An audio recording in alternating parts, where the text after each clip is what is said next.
Het meant to be supposed to. Well, they, yeah, yeah.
So what are you doing? Error this mode. What's up, man? Living in this garage, man. Just running this.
What a fun time. I hope all of you are doing well. I hope everyone's doing okay.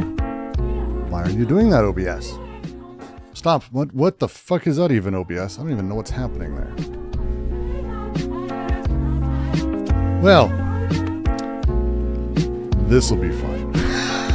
This'll suck.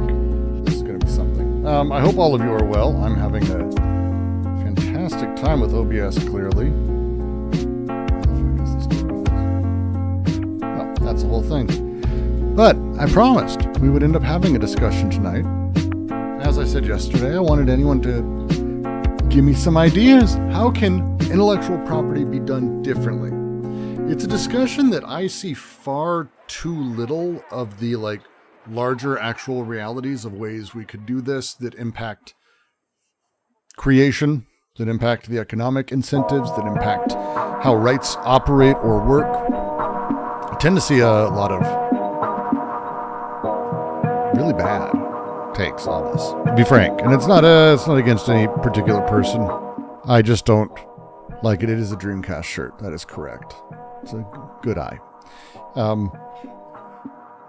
Why are you failing? What the fuck? All right, whatever. Intellectual property is complicated. It's really complicated. And it's complicated in a way that you just can't simply say, well, hey, let's just do away with it. It's just the bourgeois liberal way of property ownership. True. But,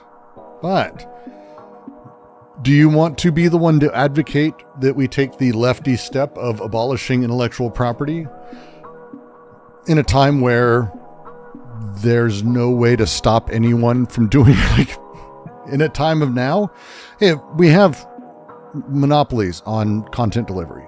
Flatly, video games are controlled by Steam and a handful of first-party platforms that produce hardware, mostly software, and lock people in to those platforms.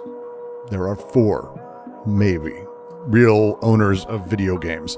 Everything else is cute that it exists. Epic Game Store is adorable. Itch, I buy games on actively. I've released on it. Good luck. Good luck trying to actually make money on itch. Video games are one. Streaming is controlled by 2, 3, 4 partners. And it's not just streaming. Television and film are controlled by 4 companies, maybe 5. Maybe 5. Disney owns an extraordinary amount of everything. So if we went to the place where, well, wait, fuck intellectual property, we can do whatever we want, what then does it return to? What is the incentive for people to create? It's a real question. There's some level of, hey, I get to make a thing, but once you've made it and it's taken off, having people who have the money to throw a ton of bodies to make the best version of that. Can you make the best version of Star Wars right now? You could probably write a better Star Wars. In your head, you've invented ways to do great Star Wars, but really, in reality, at the end of the day, you're a bunch of shitheads in the woods with sticks hitting each other that you're trying to rotoscope for hours and hours in DaVinci Resolve. You're not going to do much more than has been done by fan communities in the past. So what is the point of having this conversation? What are we trying to achieve and what are we trying to change? It's a big question. And it's actually a question that has been bothering me obviously I've been doing a huge amount of, I've been doing a huge amount of work in intellectual property in my time, to say the least. I've worked with giant properties, but I've also been part of the legal team, not as a lawyer, but as someone who works with them to build out cases, to find places where things are being ripped off and taken and being sort of abused. Never been party to going after a fan project that wasn't being a bunch of dickheads. The opposite. Fought for a lot of fan properties. Got some really cool fan stuff approved and allowed, even in my time at Lucas. You can do these things, but then what is the point? What is the point? Does the existence of intellectual property relate to our current state? Yes. Yes. So, in order to do away with it, do we have to basically have whatever comes next? Cool. So what's that? I don't know. That's the end of this. This is where you start talking about, are we going to be able to have a conversation here that isn't an idealized secondary take on, well, we just need to change everything? Because if that's the discussion, again, the fuck are we doing? You're not, it's not going to happen. It's not going to happen. So what's the thing? How do we modify and change it to enable better rights? Sounds like I have a deeply entrenched and fixed frame. I've been working in intellectual property for a long time. I have a particular frame. Feel free to actually put something that disagrees, Secret Agent Dan. Put something that actually is a disagreement. That's what I'm asking. That's what I'm asking. That's the question. So Sirius, friend of the channel, we've linked out to him. He's doing a Klosowski reading. Sent over something as an idea. We're going to go through it, and then we're going to talk about kind of actually how copyright law works, and also how it works in other countries, because America is very specific. It's very similar to UK, built on sort of that UK common law bullshit, which is capital first generally. But not every country is like this, hardly, actually. So the ability to talk about how other countries are handling it and the different types of intellectual property rights that there are. If you don't know what the difference is, for example, between pecuniary and moral rights, that's kind of the center of the discussion we actually need to be having. Moth says, I would rather have people who love the art be allowed to do what they want with it. Even if we ignore art, IP law for tech pharmaceuticals is a net harm. Yeah, so what's the alternative? Like, what's the alternative?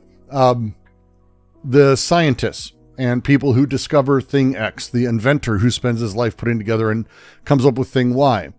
Should he be compensated for that? Or should a company be able to just go, who's entrenched, go, great discovery, thanks, off we go. And they just run with it because they're an entrenched power structure. Because that is why I would argue that we need to have something, because we live in a space of commodity and industrialization and capital. I would argue that we need something to protect the consumer, or we need to abolish capitalism. Great. What are these options?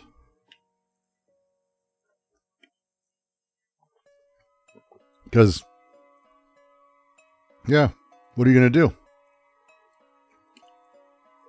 What are you going to do? Because let's take a look. 1 sec. Let me see because I had it up a little bit ago.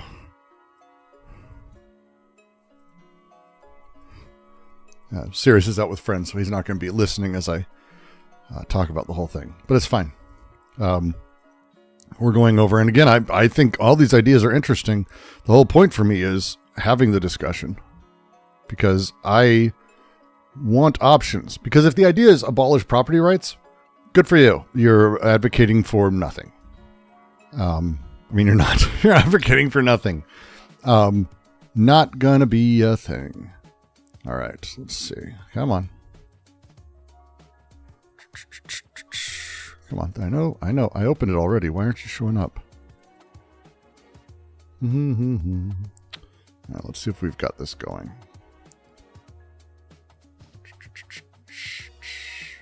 Why didn't you open? Okay. So, Sirius sent over a thing I'd heard of and not really spent a lot of time with, which is Dean Baker's Artistic Freedom Voucher. Let's see if we can go over to it and give it a read.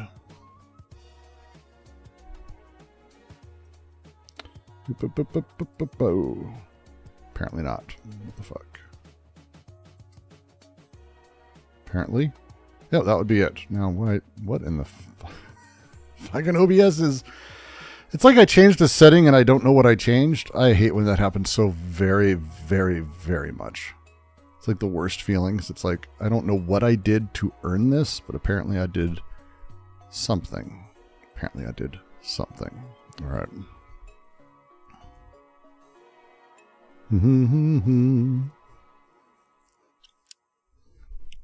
Consider of your opening statements have demonstrated the futility of discussion. Good work. The opening statements are, you're free to refute. Like, the futility of discussion exists because I state a handful of my own presuppositions. Good work.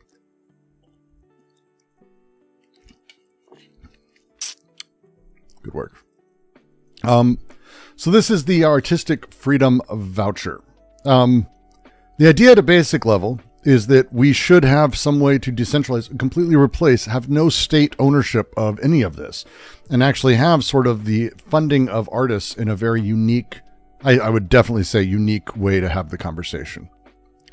We'll go through the summary and then we'll sort of talk about it.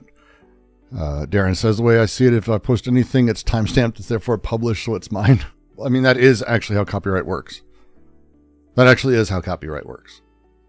You create the thing and it's the copyright's done.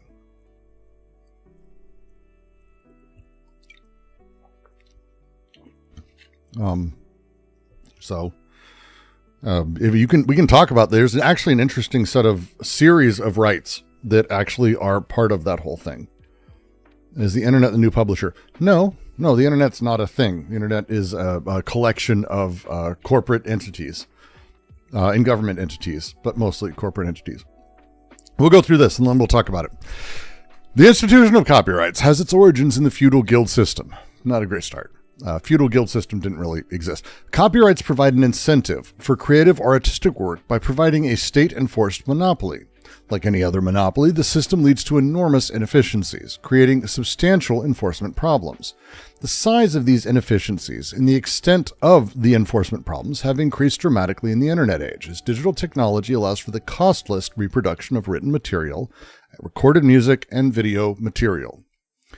The Artistic Freedom Voucher, which is what the project is here, is an alternative mechanism for supporting creative and artistic work.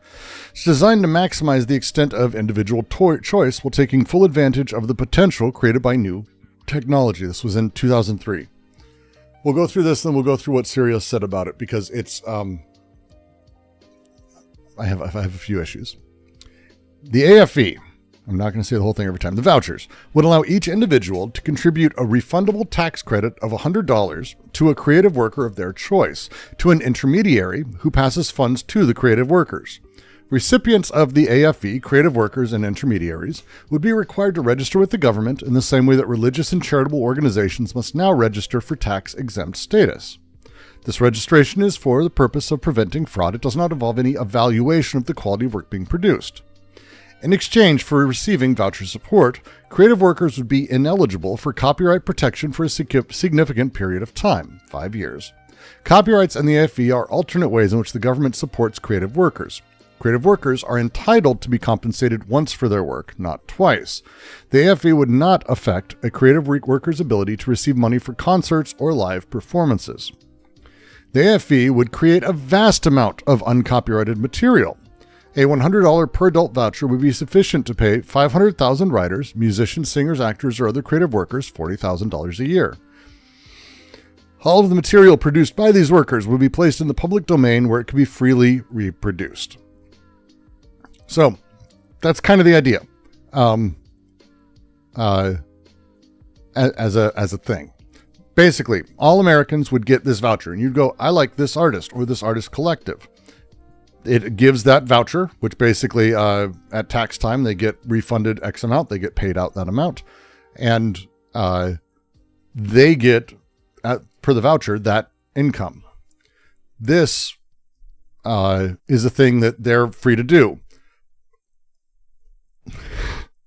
In contrast to copyright protection, which requires restrictions on the use of digital technology, the AFV would allow for the full potential of technology to be realized.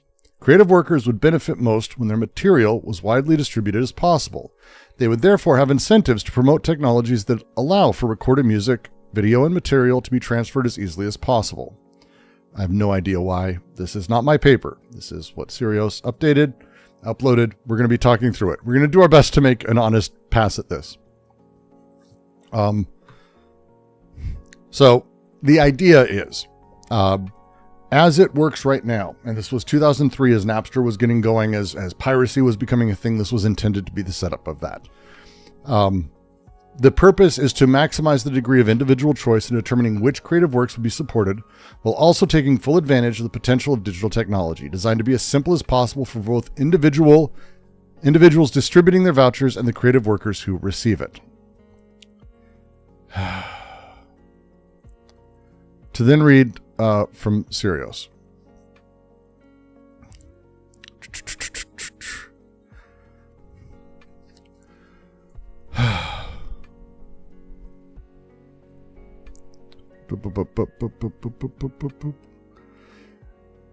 His point starts with me. Brooks, I want to say that I think this demand is applied too readily to people like myself in the abolitionist position because no matter what proposal I give, it will seem completely inadequate compared to any system that currently exists or has existed.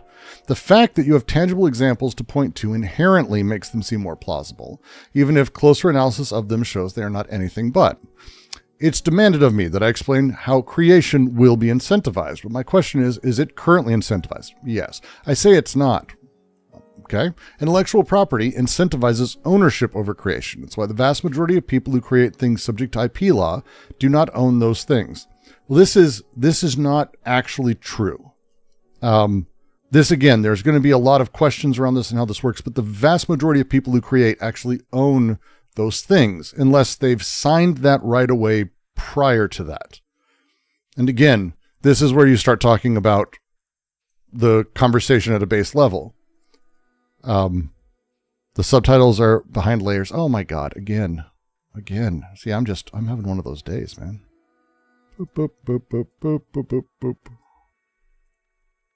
Pop. Boop, boop, boop, boop. Boop, boop, boop, boop, boop, boop.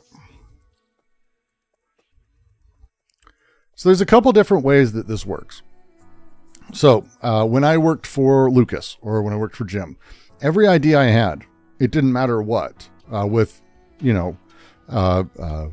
actually, I'll just go through that. Every idea I had was contractually owned by the company, except things I put in for exceptions for, because you can do that. I had a handful of things I was working on outside of the companies, both companies. I put it in there. I owned fully. They did not own that. Anything that was related to Avatar and Star Wars and all that, of course, I didn't own. I would never have expected otherwise. What you run into, and it's a really interesting setup, is people who join these larger companies, EA and other things, that don't have the rights to the games they're making or the creative ideation, but they're also not the primary person sort of behind it. One of the things that you run into probably most with this is in music. Taylor Swift famously just bought back all of her masters. A lot of bands and musicians don't own their own masters.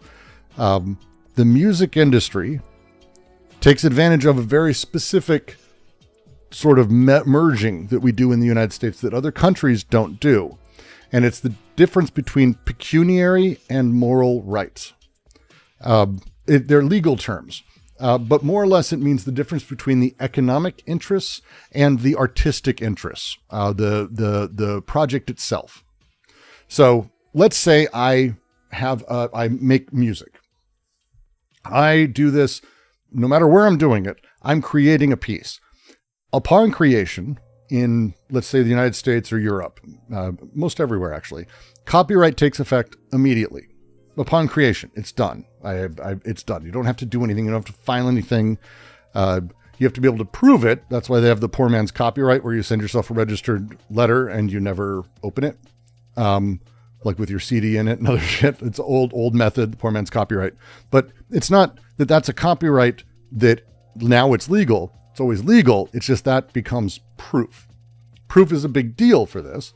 But again, you have all rights to whatever you create. If you're working for a company and you've already signed away the rights to your work, the ability to work with those things comes on two sides. There's the economic exploitation of those things. There is, at the same time, the moral exploitation of those things. In the United States, UK too, we mash these together. Very common. There's a few states in Europe do as well. A lot of them don't. Other countries actually have a lot of very specific rules around this, but we mash them together. And so someone who is working for Disney, for example, or Pixar, who actually does create from the ground up an entire film that they direct and they create and they write, they create the characters. Another guy creates this character. They're giving away all their rights to Disney in exchange for the employment contract that they have. This is not something that has to be allowed, but this is what we do. This is what bands do. This is how this sort of works, sort of as a larger thing in the US and the UK. We don't have to. But once that sort of has happened and that ownership is transferred, then the ability to exploit and the ability to control morally everything that happens with it, you're fucked. That you're out of the loop. So the question is for me, because it's important, is it that we care about in this context protecting the artist, protecting the art, protecting the exploitation of it? Who should be in control of it? Should no one be in control of anything they ever create? If you're a full copyright abolitionist, no one should ever be in control of anything they create. So why do people create now if they are not in control? Well, mostly they do it for a paycheck because they love it and because they're able to survive doing it. If you didn't have a paycheck, would you still do it? Probably. People would still do these things. But the challenge becomes not whether or not people create for that. The question is, whether or not a person who has no control over it enjoys watching their thing be taken up by someone who can. SCP is actually a very interesting version of this. If you guys know SCP, it's a crowdsourced kind of odd thing. There is no creator for SCP. It doesn't exist like that. Most of them are almost entirely anonymous. A handful that aren't are traced back to a handful of people, and there's a lot of lawsuits. A lot of lawsuits. Because while they all enjoyed having these things out there, oh, I made this, you get to see this stuff. I made this cool alien. I invented it and wrote, and I did some artwork, and I put it on the website. And I really enjoyed it being free for everyone to take. I didn't make money off of it. It's wonderful. It's a different story when Steve comes along and makes an SCP video game, RPG, or art, and just takes all of the stuff from there and uses it in a for-profit product. So are we saying that Steve can't sell a for-profit product that utilizes these IP? Now we get into, I think, the brunt of the question. Is it intellectual property you're upset about, or capitalism? Because that's the thing. This comes back to the state. This comes back to, at the base of it, people need to be able to survive, to do things. We have to be able to eat. We got to be able to eat. So how do we eat? How do we have rent? How do we pay for things in this society when we are creatives, when we're making things?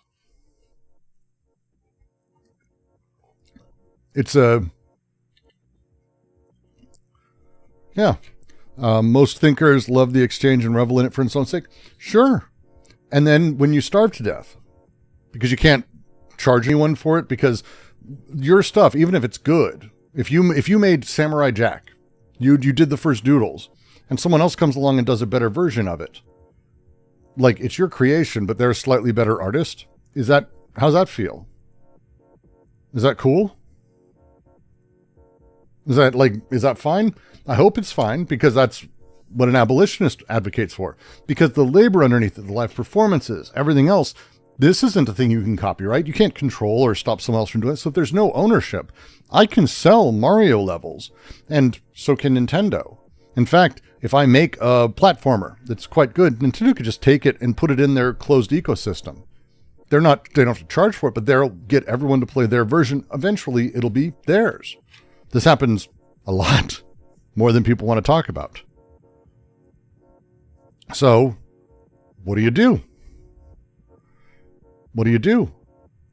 In France, Canada has this somewhat too.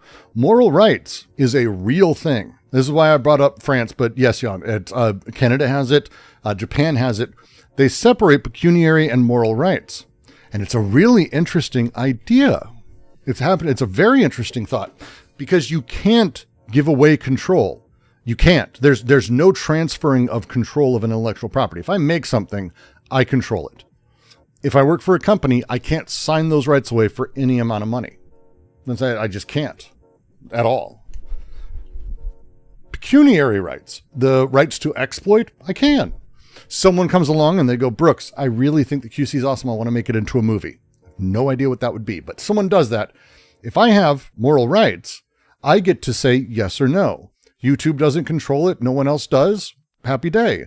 If I create an IP, I can control it. And I actually gain rights all the way through the production process. The times I've been able to see this operate, it's really incredible. I mentioned Battle Angel Alita. The moral rights of, actually, I don't like how you're doing this character, change it. When you're the creator, you can say that. This does wrong by my idea. Now, you have to be careful. You can't be too much of a dick about it.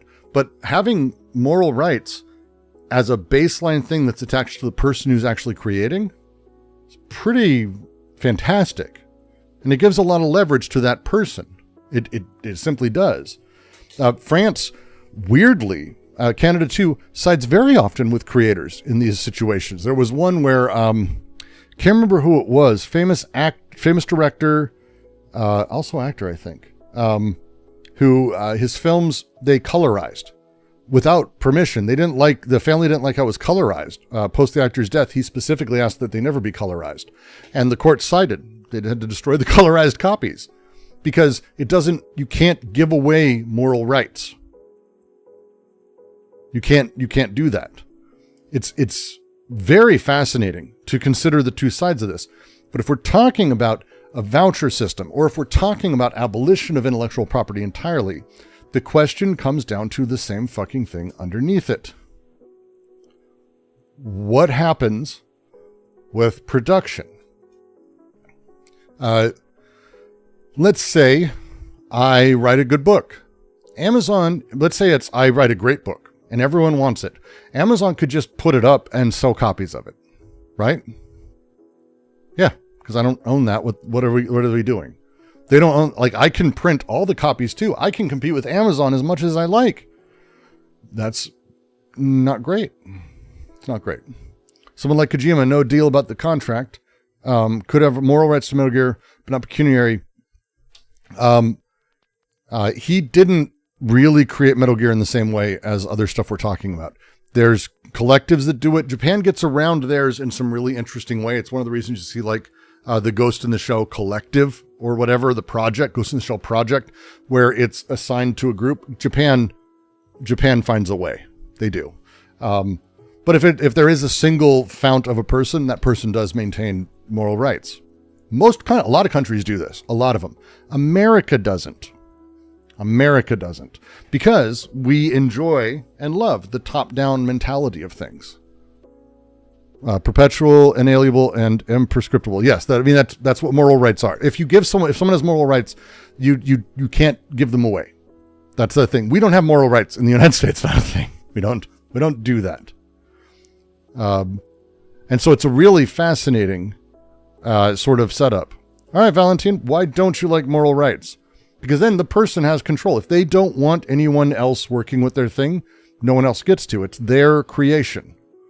Now, do we like the idea of remixing and people doing stuff? I'm a big fan. But that's the thing. As much as it's fun for you and I to be remixing, that's great. New people working with things. Yes, let people recreate as they like. Let Disney and Apple recreate everything as they like. Let them make all the money off of these things that no one else is getting paid for and they don't have to care about because they have the delivery mechanisms and production facilities to do the most expensive version of it and the better version of it entirely. Jordan Peterson with Nietzsche might be a good example of this. If Nietzsche were alive, would he be very happy with this? No. But being out of it, who gets control of saying what a thing is? Power structures. The power structures are still implicit. They don't go away because we don't have control over it or because we don't have a law in some way. Power structures are still there. Are you going to out Disney? Like, are you going to out Amazon, out Apple? Are you going to make your own Steam with hookers and blackjack? Like, you're not going to do any of those things. You're going to create and something goes viral and then they're just going to run with it. Very often in Hollywood, you'll hear stories. Oh, Dottie girl, are you okay, sweetheart? What's wrong with you? What's wrong with you, sweetheart? Here. Come say hi. Come here. Come say hi. We have fun. What are you doing? This is Dottie. She is my little rescue, and she is a panicky little, being a weirdo. I know, I love you too. Oh, your breath is terrible. Breath is terrible. But like I said, she looks like she even has the brown patch on her eye. She is like the dog emoji. Dottie girl! What? Look at the ears. Look at the ears. The ears? We love your ears. Just like your little folded ears. All right, there you go. Go. I know, you're dying to go run now. She looks just like the emoji. So the question would be, again, idealized system? Sure. Get rid of all this. It's fine. But what do we do now? What is the thing we advocate for policy-wise? I don't even care if it's realistic policy-wise, but you can't advocate for the entire system changing policy-wise. For example, I'm a prison abolitionist. I don't think it's possible for me to advocate for the destruction of prisons tomorrow, but I can advocate for the destruction of prison sentences for nonviolent offenses. Absolutely, without question. For having, for example, ROR being more accepted, no cash bonds, moving away in a different place, having everything be cheaper, blah, blah, blah, blah, blah. You can advocate for 1,000 different things. You can give to those orgs. You can do calls on their behalf. And I'm an abolitionist. I'm not fighting for the abolition of the prison system, but I'm fighting for things that I believe are actually doable in today's climate. Undo capitalism? Great. Sure. What about now? What's the thing?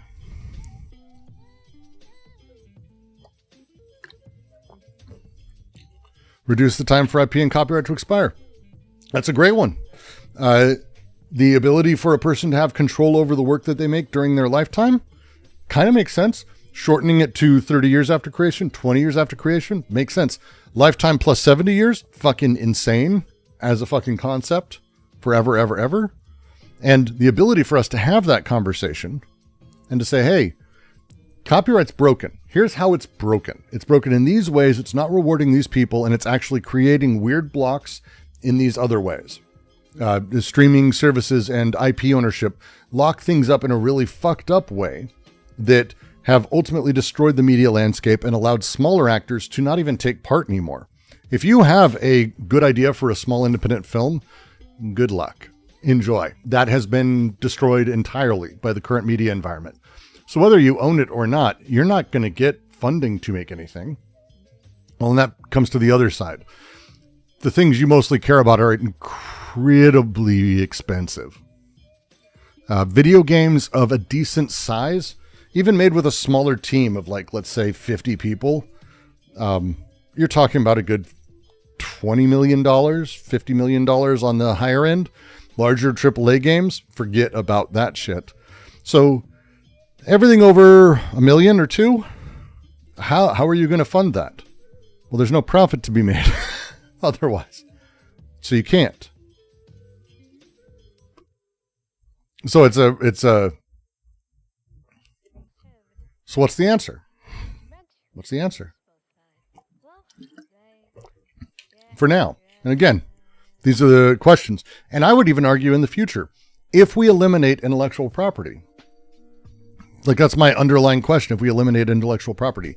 And if anyone wants to, I will happily have you in the QC. I've got a little room that we can have a little chat in if you want to go back and forth. Ideally in good faith. Because I'd be very interested to hear counter arguments to this and counter thought to this, because this is where I run into problems with, yes, abolish it. But wait, tomorrow Disney's going in and they're spending $25 million a year on basically ensuring that they're able to stay monopolistic in their space. It's crazy. Renewed copyright is bad. Why does adding a new bit lead you to still owning the previous whole invention?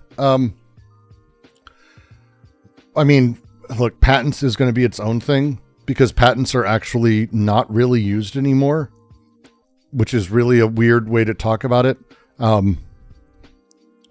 Like, again, intellectual property is completely fucked. So I have an iPhone right here, right? How many patents do you think are in this phone? Technically. 250,000. That's the number of patents that are in an iPhone. Rolling Stone did an article. I think it was 275,000 patents are involved in any smartphone. And it's not like the same patents as Samsung. Some of them are. They trade patents in order to do that. But you're not going to be able to make a smartphone because they own the patents on all of that. You have nothing to trade. You don't have anything. You're locked out of, and most people are locked out of this. This is why most smartphone manufacturers that are making like secondary things, they have to license first, or they have a sort of intermediary partner who already has the rights to those patents, who can manufacture third-party phones. These exist in Southeast Asia, especially. Korea's got a couple of them. So you see, like, that's with the lock-in. But patents aren't actually how they control things. which sounds really weird. Patents are primarily used now, at least in again, my experience. I'd love if anyone disagrees with this. I'm open. But in my experience, patents are mostly used to sort of create fences to stop other people from approaching the work you're doing. Because if you're going to have a patent, you have to have the money to defend it. I can file a patent for a bunch of stuff tomorrow, but if someone goes after it, what am I going to fucking do? Like, I don't have money. I don't have the legal force. If Microsoft comes after that stuff, you get fucked. What are you going to do? They have the lawyers. You're done. So it's mostly used that way. But internally, Tesla was the one who first I started notice doing this. And then when you start looking into it, you see they're all doing it, which is awful. Tesla said that they were going to do, they were going to not do patents. They were going to not patent a whole bunch of stuff. And then they were, and what it turned out they were doing, and it was really strange, is they patented the parts that were really not that exciting because they don't care if people copy them. What they use instead is trade secrets. And trade secrets is sounds really weird to say that these are things that are not patented, because patents are public. You can go through patents right now and you can see how they're done, and you can improve on them and change them and see what else you need to do. Trade secrets are not revealed at all. So what Musk and Tesla began doing, and this was after him, is instead of patenting shit, which would make it public, they make it trade secret, which requires an insane security apparatus, investigation system, as well as a fuck ton of lawyers in order to aggressively defend your trade secrets. But these aren't things that are ownable because they don't care, because they have enough lawsuits and enough lawyers to destroy everyone. The trade secret of the Coke formula. It's one of the first examples of this, actually, where they decided not to patent it because then everyone would be able to make slight adjustments and avoid it. But now you can't. You have to kind of guess. And it took reverse engineering and a bunch of shit after a long, long, long time. So patents are fucked up in every single way. Japan has an interesting patent system. I can't believe I know this stuff because of stormtrooper helmets. Life's weird. The way that it works there for various trademarks, various patents, industrial patents, service patents, their system allows incremental changes. So you can actually get rewarded for moderate changes to add on to the patent. So you're constantly updating. We don't do that. It just is like a lawsuit. And yes, the resources to patent, you're talking about $20,000 to $30,000 with a competent lawyer. Competent lawyer setup, you're talking about $20,000, $30,000. You can do it for 15 to 20, but I would be very, very hesitant. Very hesitant. So that's a nightmare. Trademark is its own fucking thing. What we were last night, a lot of people get confused with trademark and copyright. Trademark is brand elements that are about consumables. It has to do with consumer interaction, not right of the artist. This is not artist rights in any capacity. This is about the ability for you to sell something and not have confusion in the marketplace. So, for example, if you sold frozen pizzas in a box that looked almost exactly like Totino's, but you called it Tostinos, you're violating trademark because there's a creation of consumer confusion. This is actually done. There's two sides to this. Trademark has both positive consumer and also negative consumer inputs and outputs. The ability for someone to make knockoff products or shitty products that are cheaper or even dangerous versus the common brand name. Trademark protects consumers against that. It does. But it also just means that those people just have to be slightly more clever, or that no one else can even enter the market if there's a lot of aggression. Trademarks that are insane are things like we. For WeWork, we was trademarked. So you can't use we anything. Because that sucks. So if I fail to patent something, what does copyright not do for me? So copyright is artistic works. Patent is inventions. There's a difference. You can't patent a song. You can patent the process of the creation of a song if you utilize novel methods, but you can't patent the song. If you have a guitar someone else invented or a theremin, like I have a bunch of Moog shit. Moog stuff is all patented. The instruments themselves, the plugs and fucking knobs and everything, patented. Well, some of them it's expired, but that's just patented. I can make music on that. The moment I make the music, that's copyrighted. This tends to be the sort of setup. Apple trademarked the I in front of shit. There are rules about it. When we were doing the Avatar trademark, it's one of the funniest fucking things. It got turned down because Avatar not only was used elsewhere, but it's a generic term.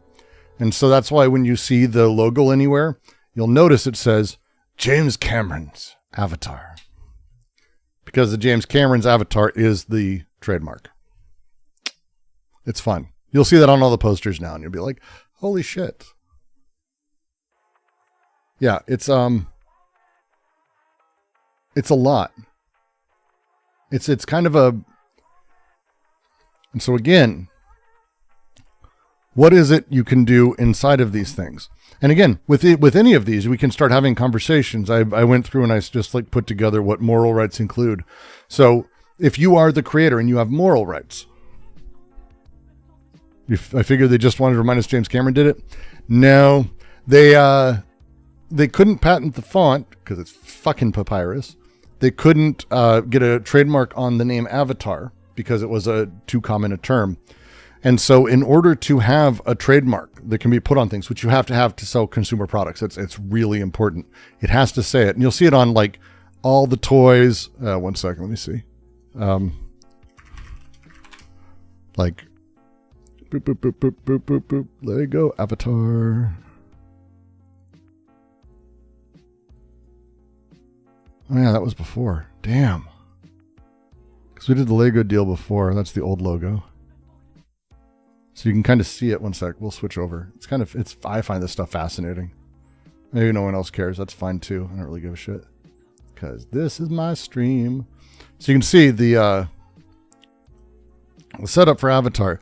This is actually not, and you'll see there is no TM next to Avatar in that. There is next to Lego. Lego has a little tiny TM. But there's none next to Avatar because Avatar is not trademarkable in that sense. So what we had to do is James Cameron's Avatar. And it is doopadoo. There it is. The James Cameron's. You can see the name right above it. And that's it has to be in everything now. And it's funny. I think it's funny. I don't know. Avatar video game. I think that one was post change. Yeah, so it's still that again. What is the TM? What's the setup? Frontiers of Pandora. That's trademarked. Avatar not. Trademark's very fascinating. Very fascinating. I think. Do companies have to put the TM there, or is that just making their territory so no one tries? It's called defending your property, and so you kind of put it there, and it's both marking, but it's also defending your setup. It's one of the things a lot of people also don't get is you can't not defend your copyright and then claim to have it. So let's see. So let's take Star Wars because I actually have a real example of this.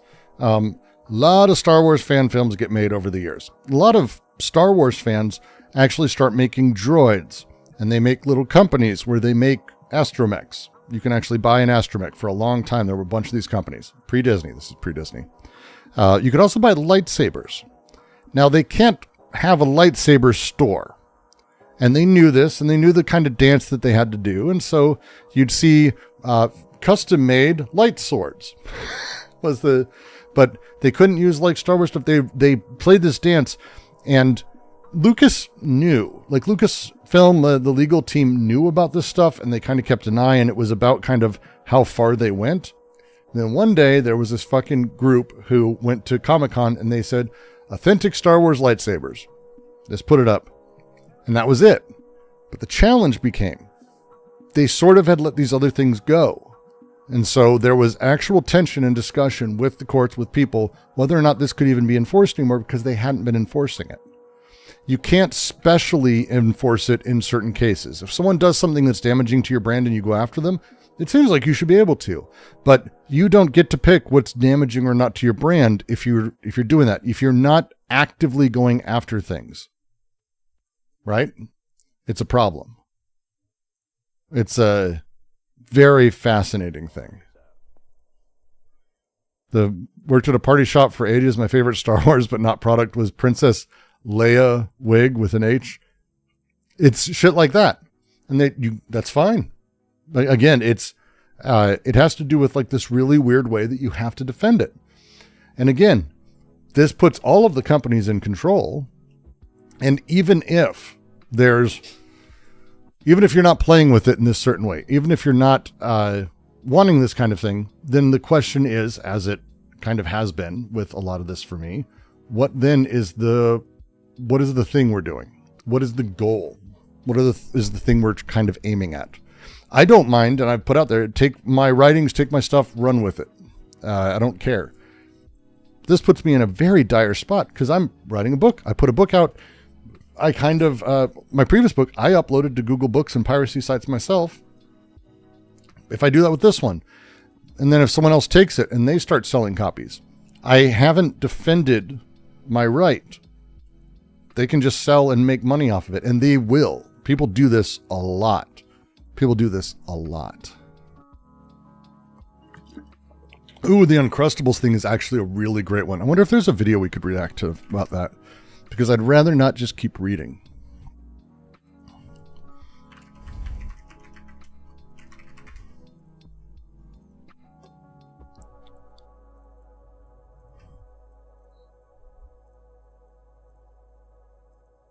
Oh, Adam Ragusa has actually, it is a good video, to be fair. Oh, that's actually good. We'll do a couple of copyright. This will be fun. A couple of these.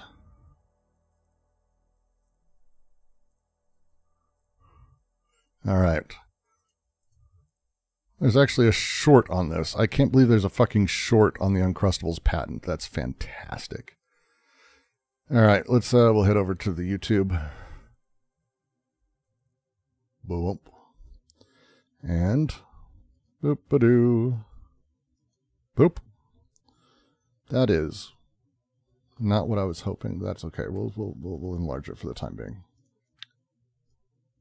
I find this shit fascinating. Feel free to give me money and demand other content, but this stuff I find utterly fascinating. You made me think of the Smucker's patent. Tell our audience what I'm talking about. This is very quiet. There we go. The crustless peanut butter and jelly sandwich. How did that get patented? I'd have to look at it. I don't know what aspect of the sandwich they were targeting with their patent claims. Claims are the part of the patent that describes really the metes and bounds of the exclusive protection that the patent offers. So I don't really want to weigh in on really the legality of whether This is not legal advice.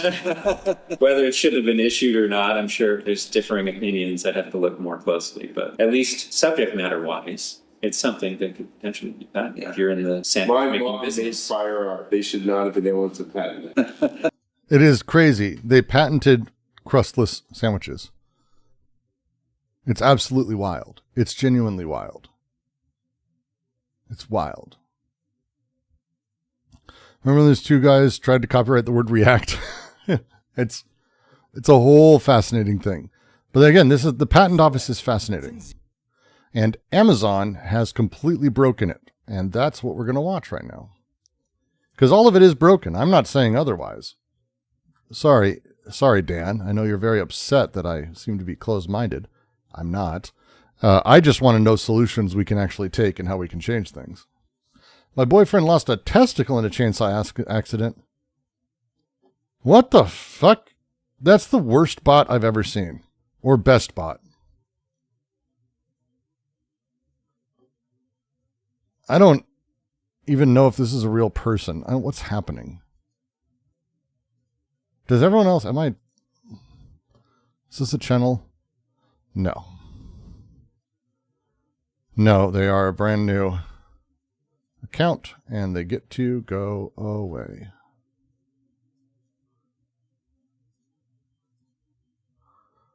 Bye-bye. Ugh. I don't know if Valve's relative non-enforcement of their IP game specifically is actually real. Oh no, it's they absolutely enforce their IP. And most of the revenue from Steam is a really complicated thing because most of the revenue is from gambling on their platform through their own games on Steam. So, yeah, it's tough. Why are we looking at yoga pants? You'll see. Zeet, Booksker. Just some of the reliable Amazon brands that make it possible to get pants delivered to you with the urgency of a new kidney. But did it ever occur to you that when browsing Amazon, you don't actually recognize like 90% of the brands on there anymore? I mean, sure, they've got the big names if you look for them. It is not playing audio. Why isn't it playing audio for everyone? Let's go back. Thway, Thinzeet, Booksker. Just some of the reliable Amazon brands that make it possible to get pants delivered to you with the urgency of a new kidney. But did it ever occur to you that when browsing Amazon, you don't actually recognize like 90% of the brands on there anymore? I mean, sure, they've got the big names if you look for them, but why are most results these companies that you've never heard of? What is Booksker? Who runs Booksker? Do they sit at a desk in a big building with the word Booksker on it? Are kids these days getting bullied for not having the latest Booksker merch? Are you just out of touch, or is there something more here? Well, if you're watching this channel, you probably are out of touch, but there is also something more here. These brands don't really exist outside of Amazon. If you look them up, you're not going to find storefronts or websites or big buildings with their names on them. These brands, or pseudo-brands, are actually part of a very tricky e-commerce scheme that takes advantage of the way Amazon functions these days, and they're not just gunking up your online shopping feed, they've also nearly destroyed the US Patent and Trademark Office in the process. So how did Amazon get so overrun with vendors, Yops, or joy old else in the first place? Well, that's kind of a long story. When Amazon first started, the way it distributed products was pretty simple. You'd order a book on Amazon, which was the only type of thing you could order on Amazon back then, and then Amazon would turn around and buy that book directly from a larger book distributor or wholesaler and send it to you. One of the few reasons that this was remotely sustainable was that these wholesalers kept prices down by requiring Amazon to buy in bulk, so Jeff Bezos would scam them by buying one copy of the book he needed, and then he'd fill out the rest of the order with a whole bunch of copies of an unnamed obscure book about lichen that none of them ever had in stock, all of which would then immediately get refunded. But Jeff aspired to greater things than scamming book wholesalers. He wanted to be the buffest, baldest, richest man the world had ever seen, so in 1998, Amazon started selling other stuff. And sure enough, they were pretty good at that too, so a few years later, Jeff had the wise idea of letting other people sell stuff on Amazon using Amazon's infrastructure. This is where things get complicated. Some items on Amazon work the old-fashioned way. They're owned by Amazon, stored in Amazon warehouses, and shipped by Amazon. Other items are almost completely disconnected from Amazon's supply chain. They're owned by other companies, stored off-site, and shipped by someone else. You just purchase them through Amazon's website, but that's about it. And then some items are in between. They might be owned by other companies, but stored or shipped by Amazon. And this system has worked pretty well because it means that Amazon doesn't actually have to buy and house all 40,000 different funny hats that come up when you search funny hat on their website. But it also comes with certain risks because accurately vetting 350 million different products is about as hard as accurately vetting 350 million different products sounds. Amazon has frequently gotten in trouble for selling hairdryers that kill you if exposed to water, children's pajamas that have the unfortunate tendency to catch on fire, and carbon monoxide detectors that are purely decorative. So in 2015, Amazon came up with a plan to stop accidentally lighting children on fire. Amazon Brand Registry. The idea was that if you wanted to be a third-party seller on Amazon and have your products actually get pushed in the search engine, you had to enroll in this new system, but enrolling in this new system required having a registered trademark on a brand name. What Amazon hoped would happen is that the US Patent and Trademark Office would be able to sift out the extra flammable pajamas before they actually hit the market. What actually happened is that the US Patent and Trademark Office was almost destroyed. So it turns out it's not actually that hard to trademark a brand name so long as that brand name totally sucks. If you're trying to trademark a name that's coherent and uses real English words, like, I don't know, skateboard cream, don't try to steal that by the way, it's my idea, the process will take a fairly long time because the USPTO has a lot of work to do in order to prove its distinctiveness. But if you file to trademark a meaningless string of letters like Relenumul or Vox, chances are there won't be any competition and it'll go right through. So all of a sudden, the most efficient way to get your product listed on Amazon, assuming you're not already a recognizable company, is to file in the United States for the worst trademark you can think of. Sure enough, the US Patent and Trademark Office wasn't too happy about this because they were now knee-deep in applications that were designed to be as lazy as possible. They had to bring it to Congress, it was a whole thing, and seemingly it's still a really big problem, but whatever.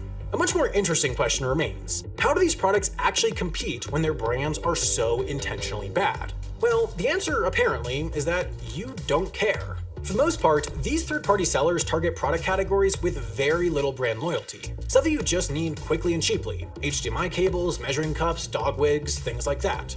Obviously, you don't want to buy a Humgus Food pacemaker, but a Humgus Food ice cream scoop? Why not? And that's not to mention the fact that most of these brands have pretty much nothing to lose. They can just buy reviews and click farm until they get banned and have to undergo the arduous process of thinking up another string of meaningless letters to trademark. The lesson is, the path to riches is laziness, at least if you're trying to sell ice cream scoops on Amazon. In an age when the Get it?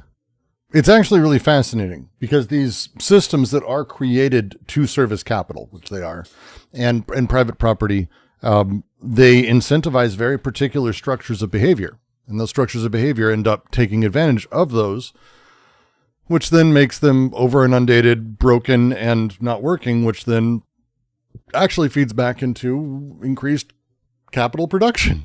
Fucking somehow. I find it fascinating. I genuinely find it fascinating. So, I know no one has chatted in like a few moments. I get it. But hey. Or wait, why is it not scrolling down? No, it is. No one's chatting. What is with you people?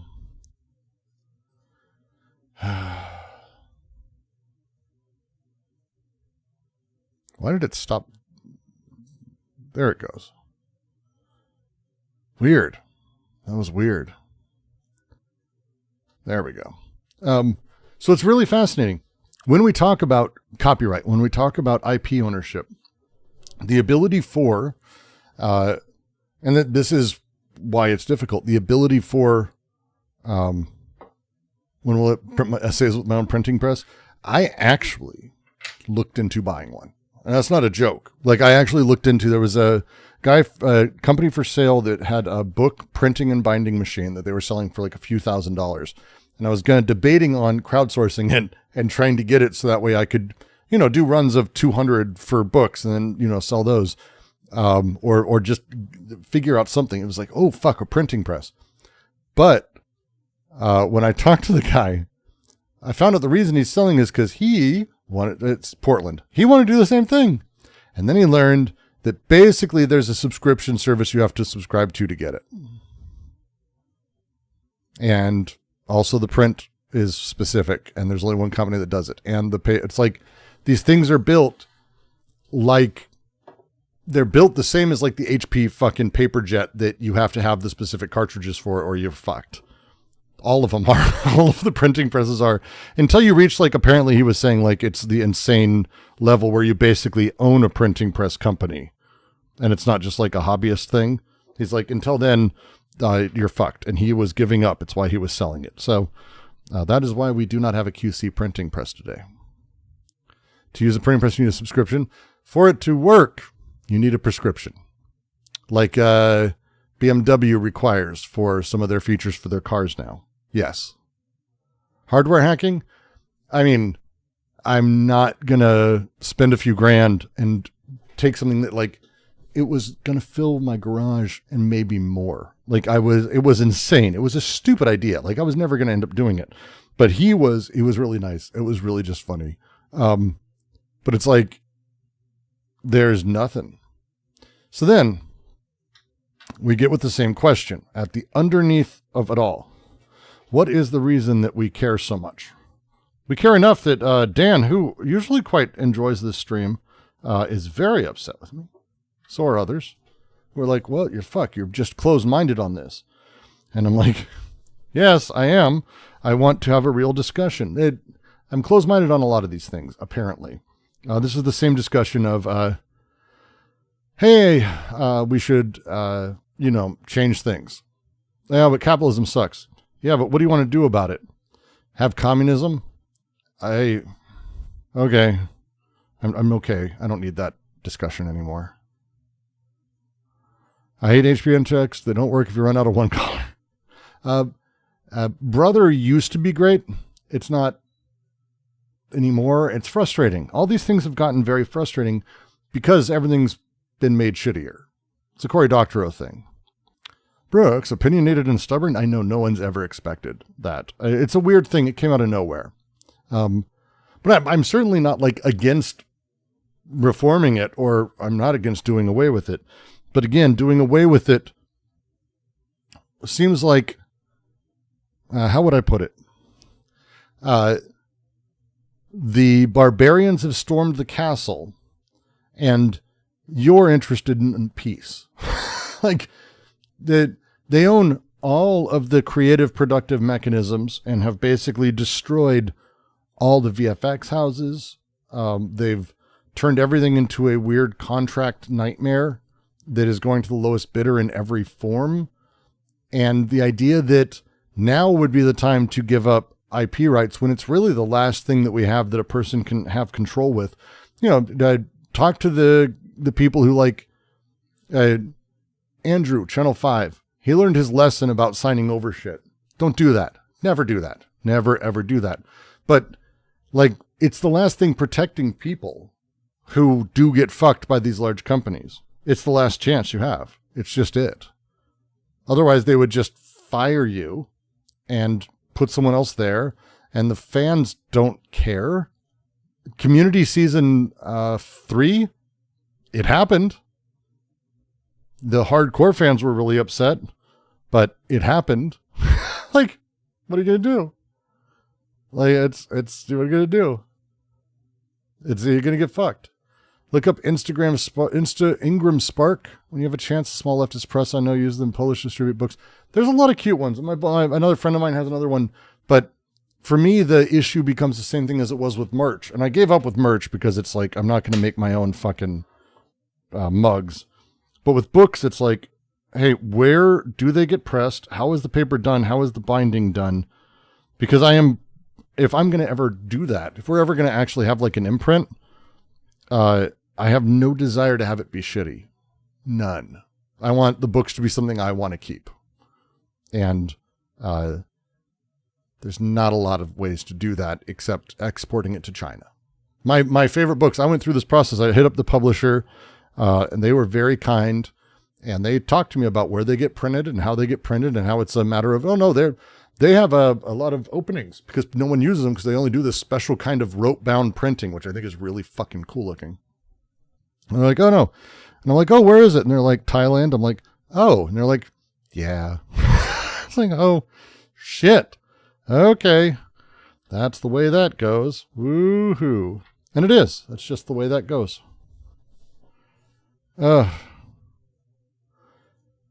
AGNB wasn't shit without Andrew and his way. Oh, no, I mean, I'm not disagreeing with that. But again, that's a unique example. A lot of times having IP taken away from the creator, you've not noticed or you've thought was kind of awesome. Did you like Aliens? Like, I mean, come on. This happens more than we want it to be thought of. And we people support it and they go with it. Because at the end of the day, are they going to spend a fortune on something that they don't have control over? Well, maybe, maybe not. It's a very difficult back and forth, to say the least.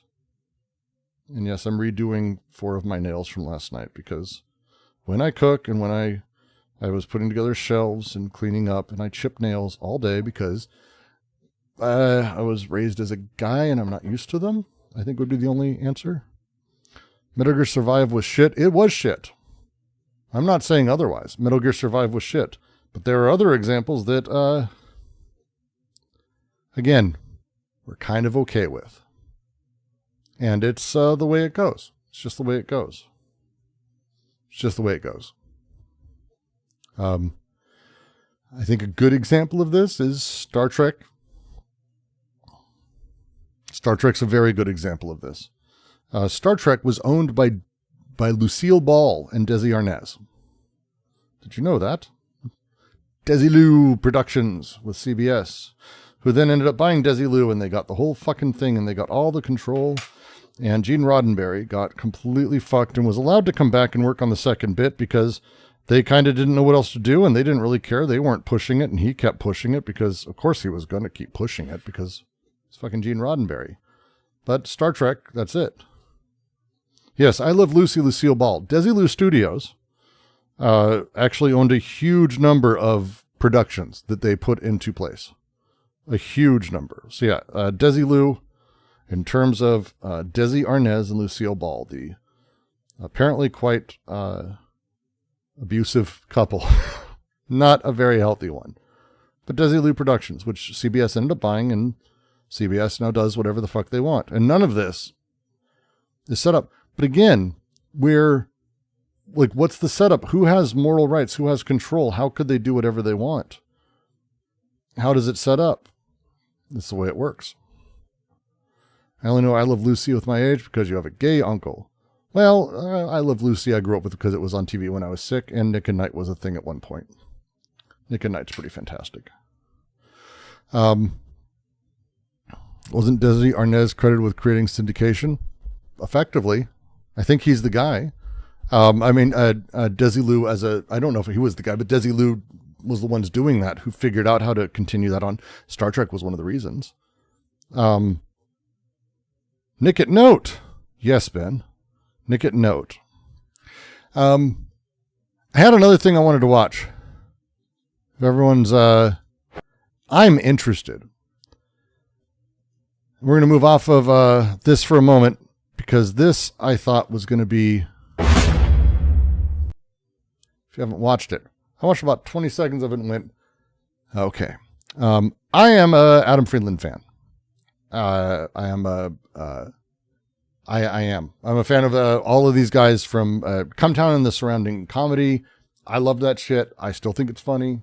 Some of the Chapo stuff's funny. It was a thing for me. And I got to tell you, Adam and Stavros, I think, have both done a very good job of transitioning to a very weird sort of political, continuing their push, but brought their humor, I think, to a really nice place. This is Richie Torres. This isn't Richie Torres. This is Adam Friedland. What the fuck, Brooks? Richie Torres is a little darker skinned and not as Jewish looking. I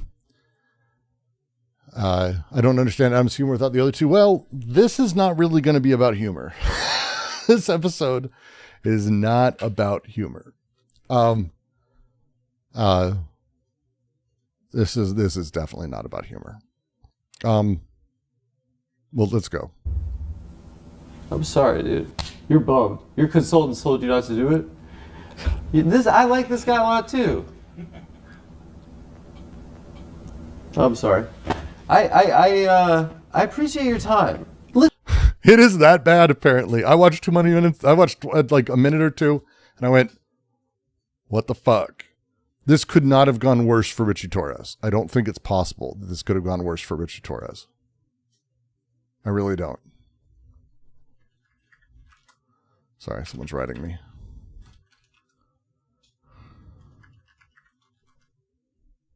Because this is like, he's like a young guy who's trying to be cool. I don't know how else to put it. He's trying to be like the cool guy in politics. Torres is. This guy right here is Richie Torres. And Richie Torres is like awful. He's been awful. But he's trying to be the cool guy. And so this is like one of those moments where, and I'll never forget the story Eric Andre tells of that girl from the hills the TV show The Hills, who got booked, and he knows that her agent got fired because of it, because he vomited on his table and sucked it back up, and she had to run because she almost puked. She couldn't handle it. Like, she hated it. Is it the worst interview she's ever done? I always think back to that moment, because who booked him for Adam Friedland was trying to make him cool by putting him with Adam, because Adam's got I believe, the answer to the dispossessed, ironic right wing with the satirical left. And I really enjoy what he does. So this is going to be really, really awful. Listen, Sure.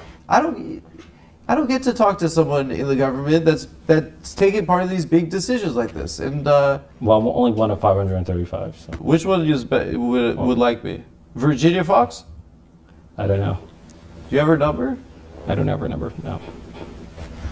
All right. Boop, boop, boop, boop, boop, boop. I like the old man photo. Always thank you to our members and our Patreon.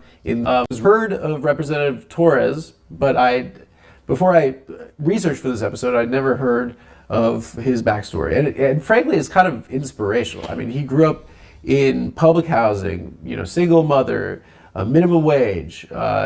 He realized he was gay in elementary school. He attempted to take his own life in college, and he came back from a mental health crisis and became a member of the New York City Council and a member of the United States House of Representatives. He's the first gay black man in Congress. I mean, it's kind of like a movie.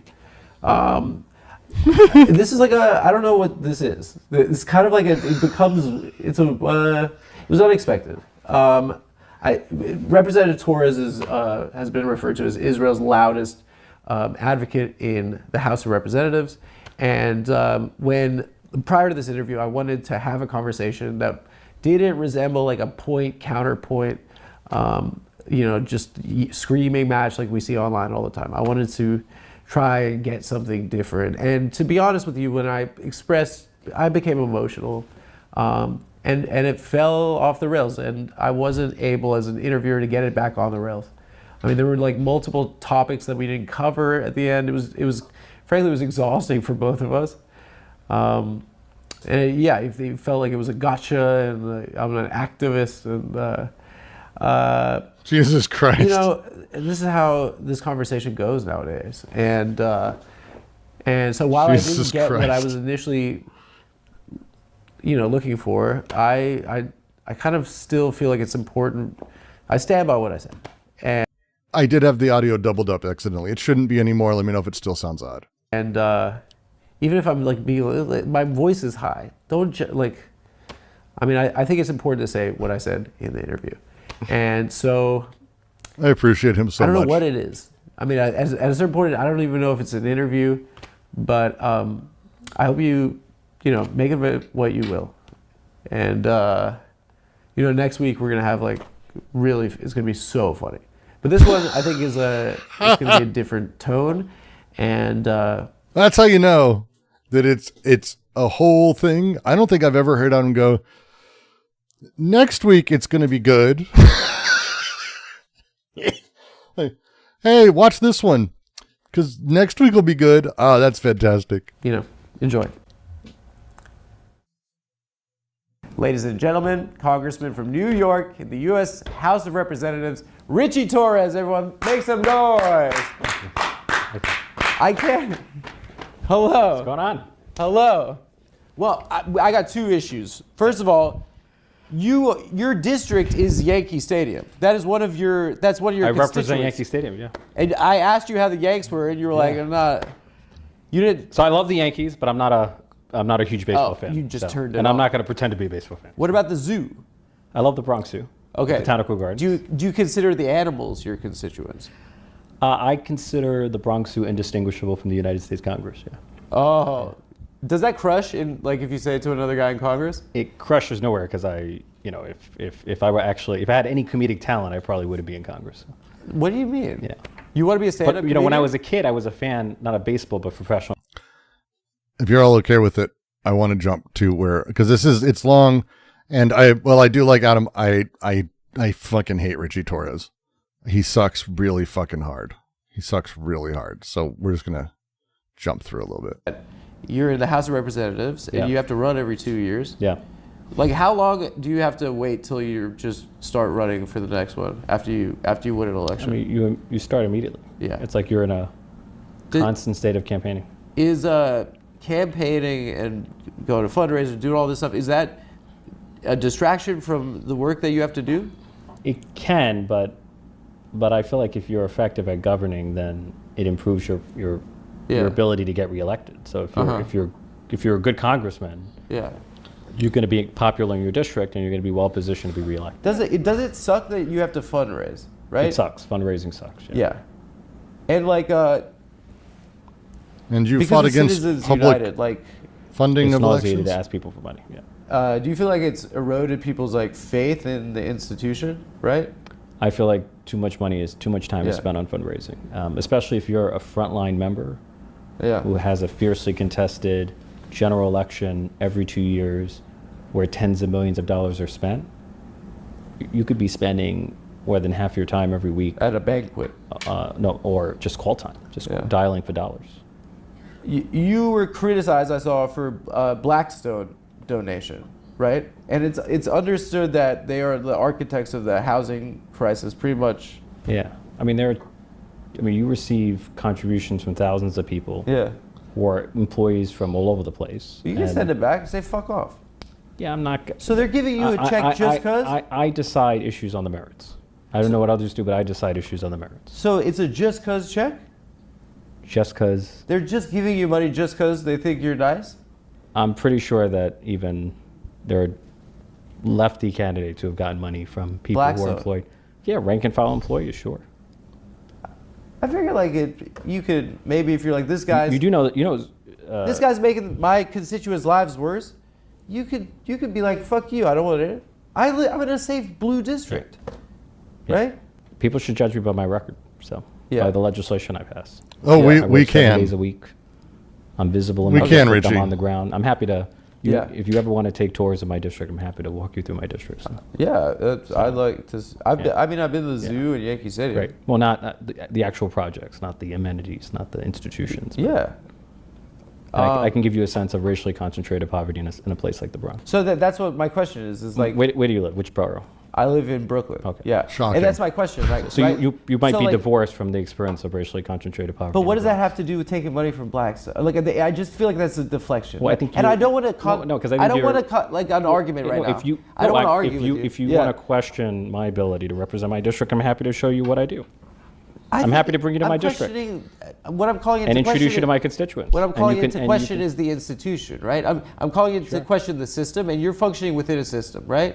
I've received contributions from tens of thousands of people. I can't keep track of every person. I'm not Yeah. responsible for every person. You forgot. I'm only responsible for what I do. Okay. So you. So I mean, you can, have you ever- can, you can play the gotcha game, but that's not. I'm not trying to play the No, gotcha but game. that's I not- think you're used to like Anderson Cooper 360, and I'm a guy. I'm from No, Cumtown I'm not. podcast. I'm not. I'm happy to answer whatever question you have. Yeah, whatever. Here's a question for you. Ooh. I think you've established yourself as the fiercest champion of the state of Israel in Congress. I've never described myself in those terms. I I'm pro-Israel, but those are terms. well, I think maybe you've been dubbed that. Yes. Okay. Listen, like I'm a Jewish person. Yeah, Like right. I have my own opinions on this. You have your own opinions, and this is a really frustrating conversation Yeah. to see people have on the internet. I don't get an opportunity to talk to someone that's making decisions and supporting these things that are a huge deal to people right Sure, now. sure. Yeah. One thing that I thought was interesting, and I want to start with you, is that you described your first trip to Israel in 2015 as a life-changing experience, and I just wanted Jesus Christ. just to follow the narrative of like you growing up and your struggles, and then going into the government. Like, what was that experience like, and what bred that passion for Israel in you?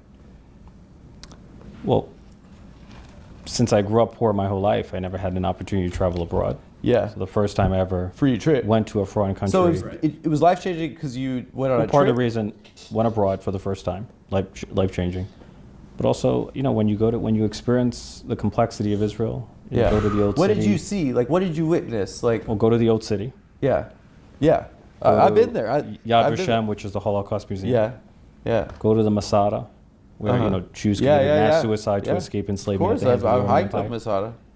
The Gaza envelope. Yeah. Went to Sderot, spoke to the local mayor who said that You went to Gaza? I did not go to Gaza. No, What'd you say? Gaza envelope? no Gaza envelope, which is right on the border with. It's Israel, but it's right at the border with Gaza. So, It's right next to the fence. yeah, it's in the proximity to. Gaza. What's at the Gaza envelope? Like I've never heard that term before. Sderot. Sderot. Yeah, with the rockets. Yeah. Going in. Yeah. Yeah. How far is Sderot from Gaza? It's like a mile or something. Yeah, within a mile. Yeah. It's right next to it. Yeah, striking proximity. Tough. It's a small place. Yeah. The whole thing. Yeah, just to quote Shakespeare real quick. Yes, Masada is in occupied West Bank. And by the way, Gaza is Israel. So, just saying. Yeah. I mean, that's why Hamas was able to so easily penetrate on October 7th. By getting over the fence. Yeah, and it's so close. Yeah. No, I mean, I just want to know because it seems like it was powerful, Yes. and it seems like it's informed your record, and I that's what's interesting to me. It's like your story and how you got here, and like I think it's narratively what fascinates me. Maybe one day you'll give me a chance to tell it. So. Why are you I'm annoyed kidding. by this question? I'm kidding. So I spoke to the local mayor of Sderot. Sderot. Yeah. And he said to me that the majority of his children struggle with post-traumatic stress because families like his live under the threat of relentless rocket fire. And I remember seeing these bus stops doubling as bomb shelters. You know, I come from the Bronx where people live in fear of bullets and guns, but it hurts so much. All of this hurts so much. He's basically saying, hey, they paid for a big trip. They give me money. Like, he was bought. That's what he's saying. He's saying he was bought. Like, it's wild to me. You know, we in America do not worry about Canada and Mexico firing rockets into American homes and communities.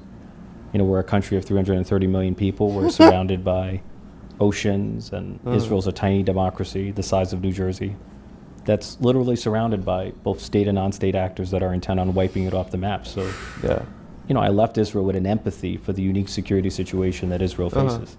Did you visit the occupied territories while you were there? I went into not Gaza, but I went into the Palestinian Ramallah. So. Yeah, Ramallah. Yeah. And what did you see when you were there?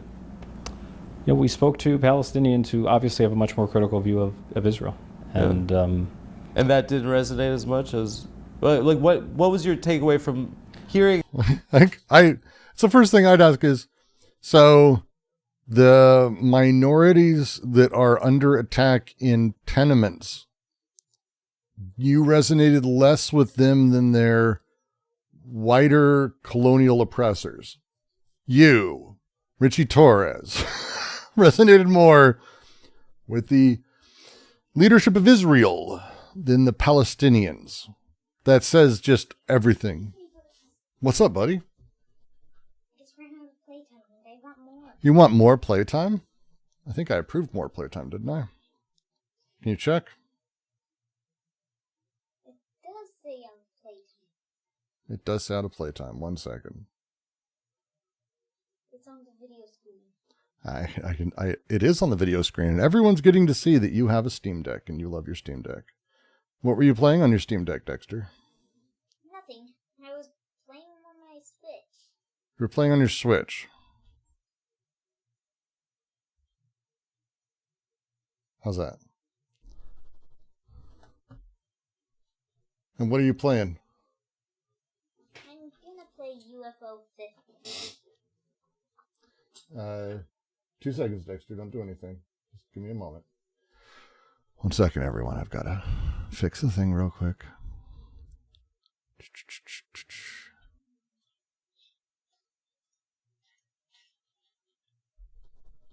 All right, Dexter. Check now. Enjoy UFO 50.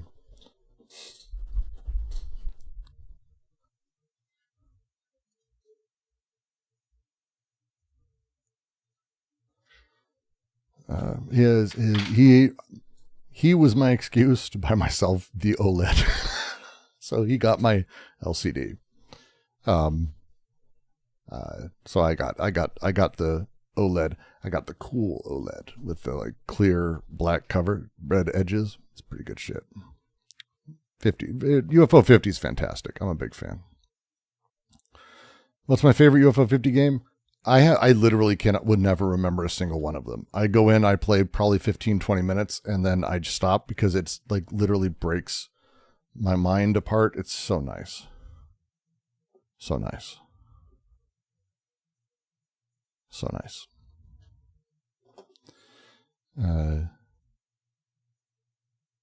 Adam's doing a great job letting Richie expose himself.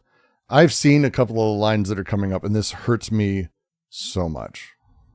Look, you're hearing the mayor of State Road, his children have PTSD, and then this guy's like, Israel's screwing with me. Well, look, I'm in favor of a two-state solution. Sure. I feel like the just outcome lies not in the existence of a Jewish state to the exclusion of a Palestinian state, or the existence of a Palestinian state to the exclusion of a Jewish state. It's the coexistence of both. So I think I want to see the struggle, both the Israeli and the Palestinian struggle for self-determination, to be reconciled in the form of a two-state solution. House Party is a big great. topic nowadays is campus anti-Semitism. Yeah. You've spoken out against it. I just want to know what you identify as the examples of this type of anti-Semitism in elite academic institutions. Yeah, so there were students at a CUNY Halal, where you had a violent, what I thought was an aggressive mob following them to a kosher restaurant in the heart of New York City. And what were they doing, the mob? What was the mob doing? Just following them, and then barricaded the restaurant, and they were like chanting? hurled insults at the patrons and slamming the windows. You know, much of it is captured in video footage. And, you know, harassing people simply for being pro-Israel Jews, to me, is wrong. Is there any other examples? Like, there's a restaurant. I mean, it's just like, all we're hearing about is campus anti-Semitism, radical. Like, is there a link between Hamas and the protests? Like, is that established? Well, there are students who have faced harassment and intimidation because of their beliefs. There are students who feel inhibited from expressing their Jewish or Zionist identity because of the atmosphere. The conflation, the Jewish or Zionist. Well, the Zionist, but also the Jewish. I'm sure that's happened. Intimidation or They're the same harassment on college campuses. You should speak to this. How have they? Are you denying that there's any campus anti-Semitism? Sorry, fucking asshole. This is that at that point, Adam, I don't care. Tear him apart, run into him. That's fucking just the worst bad faith kind of question. It's just awful. Well, I'll give you an example. I know a younger person that went to UCLA and was attacked, and is Jewish, and was with a group of Jewish people at a protest, and they were attacked by the Proud Boys. Okay, that's an anti-Semitic incident. No, but the Proud Boys were there for Israel. And those are the guys that did Charlottesville. The Proud Boys are there for Israel? Yeah. I mean, I think of the Proud Boys as like white nationalists and white supremacists. I'm telling you right now. Who are anti-Israel, but okay. Listen, they're I'm not like anti-Israel, comedian, dude. right? Like, goddamn. I hate when comedians, especially on the internet, like speak from a position of authority about crap that they don't know about. You know, this is one topic I feel like I can speak on, and on college campus anti-Semitism. No, on anti-Semitism and in general, because you haven't been in college how long? Probably 2 decades, right? I'm telling you, on my experience of anti-Semitism the last 2 years. But oh my God. Oh my God.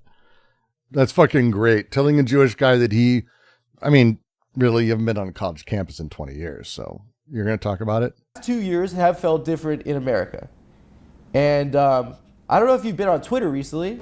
Now, a ton of people are questioning the validity of the Holocaust having happened. Yes. Can you tell me with a straight face that those are the 18-year-old kids at Columbia that are doing that?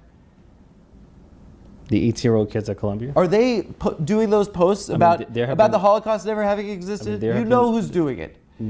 No, we disagree here. You think that it's the... You don't put words in my mouth. It's people on the right.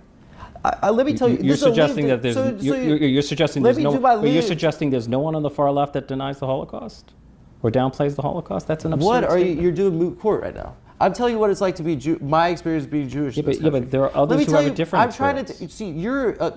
Why is one better than the other? Why is one more important than the other? I'm trying to share with you. You're in the government. I don't get a chance to No, talk. of course. Okay. I think hatred of Jewish people has exploded in this country, and I don't think it's. I think it's because it's of our support of what looks to be an absolute brutality. And I think that You think that's a justification for anti-Semitism? here's the thing: You is like, think Israeli government policy Jesus, is a justification for fuck. anti-Semitism? My view is Man, God, I can't help but feel for Adam right now. This is one of those things. He may come off in one way. I don't read it this way. Like, this is him opening up and saying how he's trying to start a dialogue. This is that's so fucked. Oh my God. Like, Adam Friedland does not do the vulnerable emotion thing. That's not his shtick, right? That's not his jam. I don't think so. I've been listening to him for a while. He utilizes irony and satire to create ironic distance from such things. But for him to say this, he's talking personally. And Richie is just looking at him like, yeah, so? Fucking crazy response here. Fuck me. There's no justification for anti-Semitism. I think that there's zero justification for anti-Semitism. okay, you're deflecting again. I'm not telling you deflecting. what it's That's like my to be- position.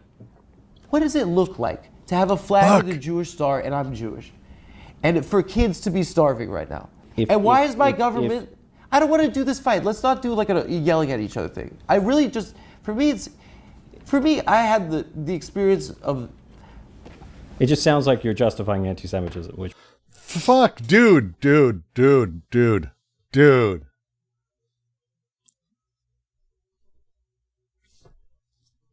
I am so glad this interview happened. This is the kind of thing that needs to be clipped and sent everywhere. Everywhere.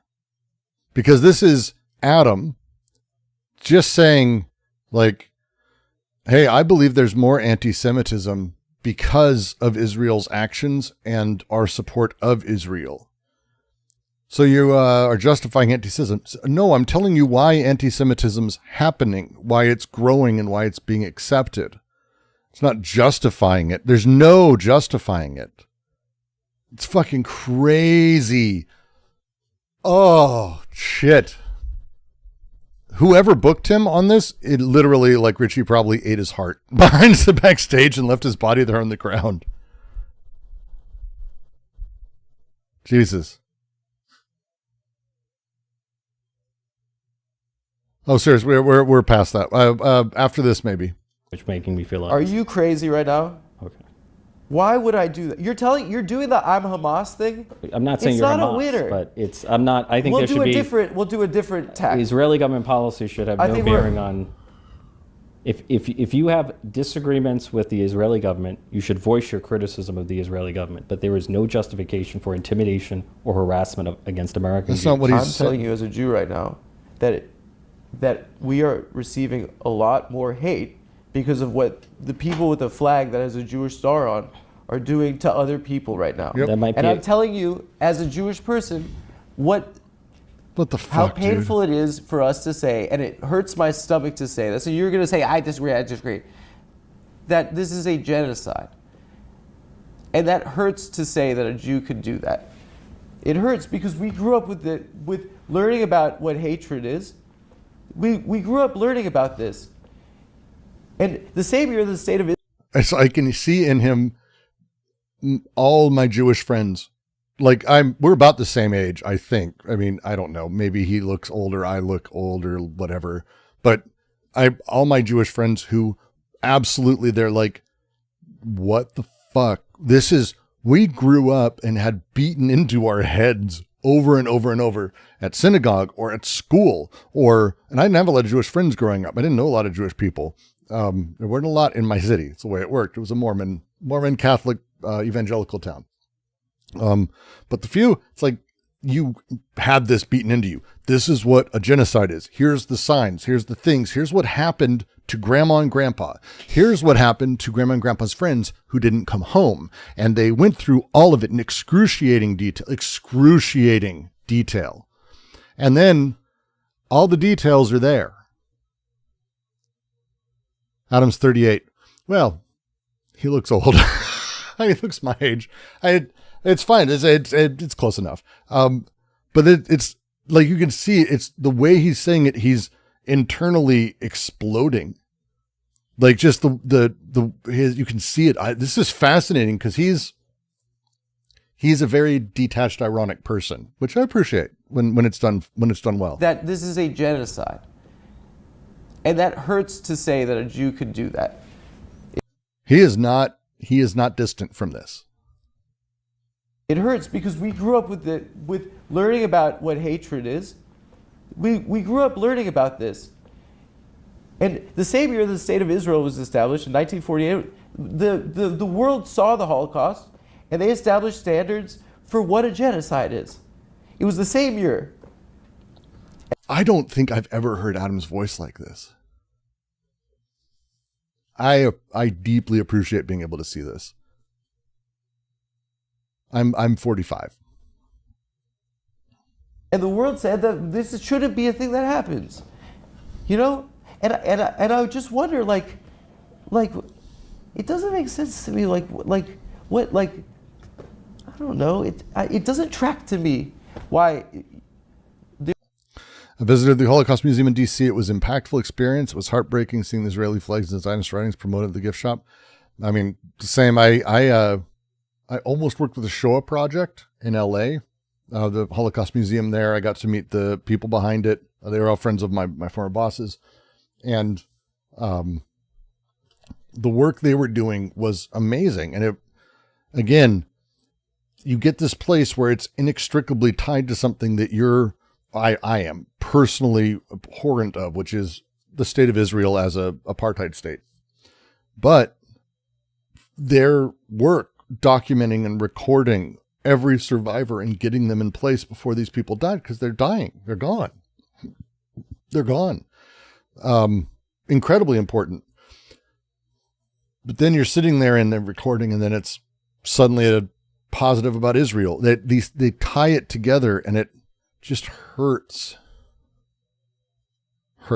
And so, like, again, and there are people in the project who are very aware of this, and it's conflicting and it's difficult, because what do? You're part of these things.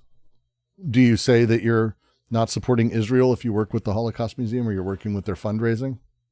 There's this fixation with kids at a school and two examples of people at a restaurant that there was banging. Two examples. I mean, there are surveys on it. Give me read the EDL surveys on it.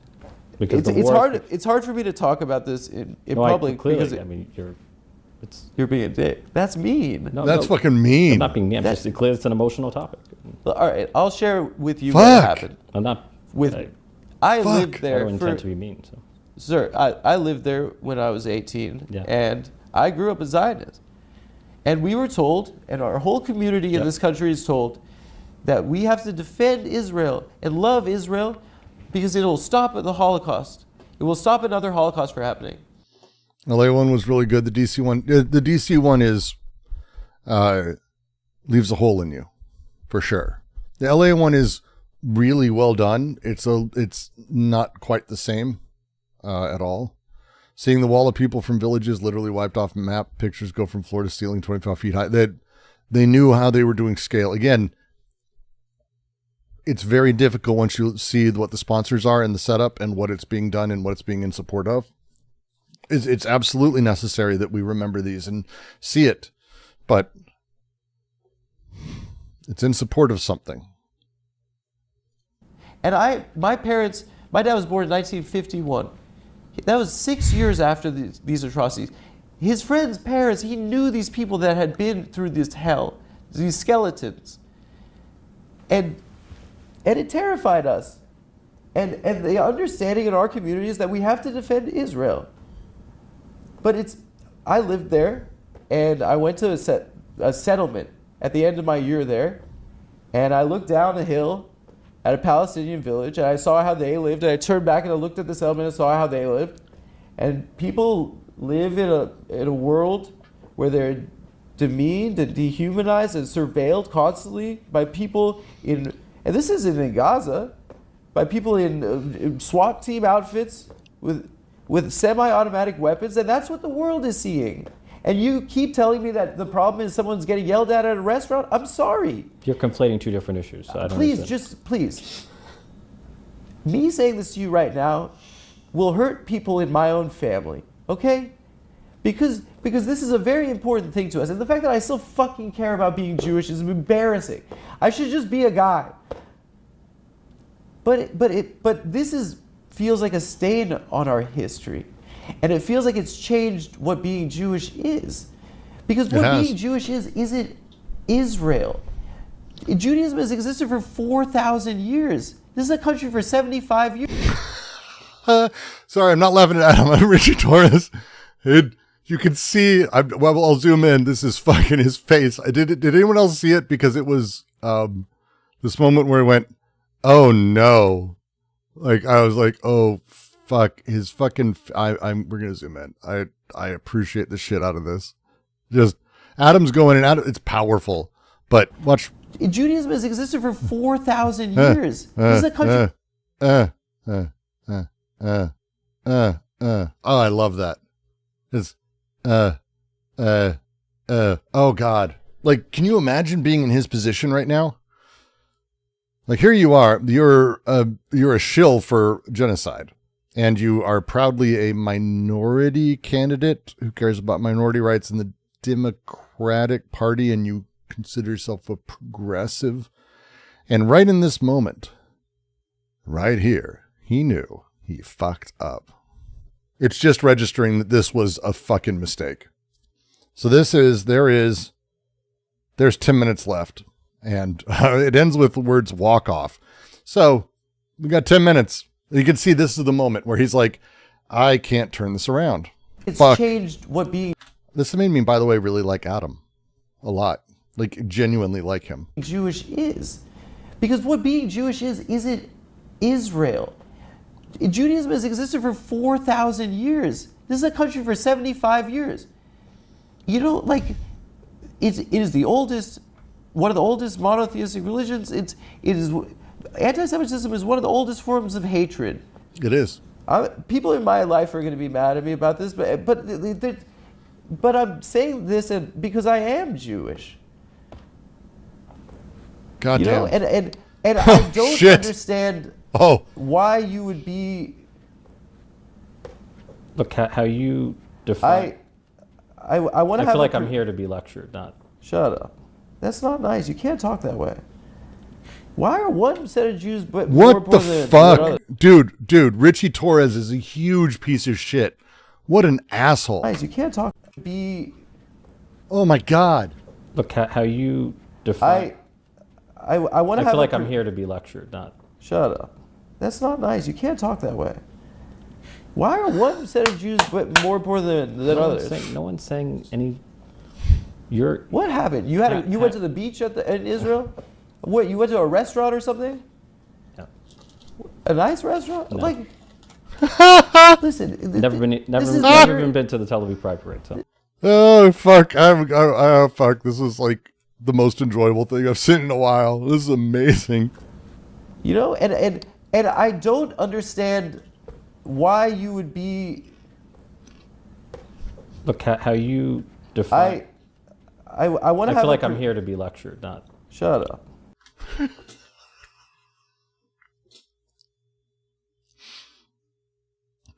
Do you think anyone said that to Richie Torres, Congressman Richie Torres?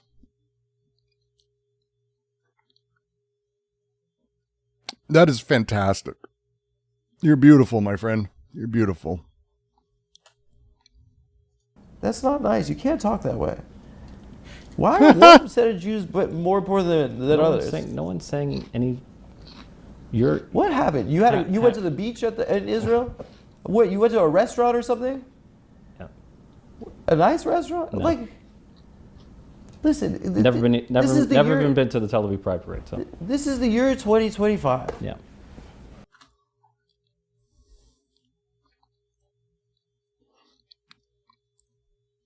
He's just. I've never even been to the Tel Aviv Pride Parade. I think Adam missed it. That is actually an insult to Adam. That was an insult. No, it's not the gay button. It's the, I guess I'm not woke enough for you. That's all you care about is these signifiers. That's what he's saying. Yeah, you can keep shitting on me. I've never been to the Tel Aviv Pride Parade. That's him shitting on, Adam didn't catch it. That's incredibly specifically disarming and awful. That's insane. That's it. This is a human, he grew up, really did. This is not like Elon Musk. I was poor with emeralds in my pockets. This is like someone who grew up in the fucking projects.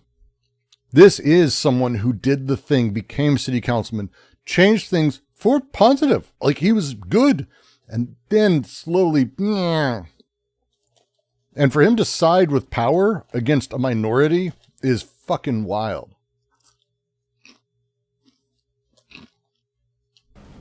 The world is seeing something that looks terrible, and it's being done in my name.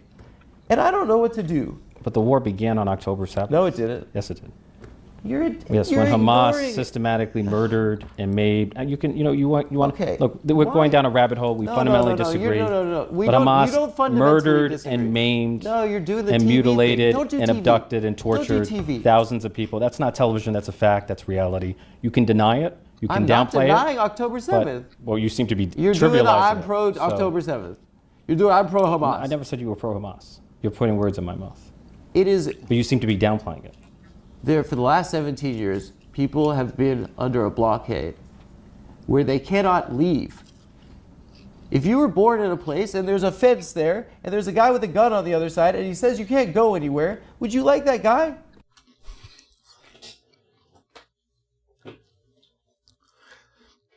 If you ever want to know what real leftism is, Guattari has that line in the Groupuscules thing. It's those things that don't need to be explained. And that's the end of the discussion. That's the end of the discussion. That's the end of the discussion. Because it's, hey, there's a guy with a gun. You can't go there. Do you like that guy? The answer is no. By the way, no one likes that guy.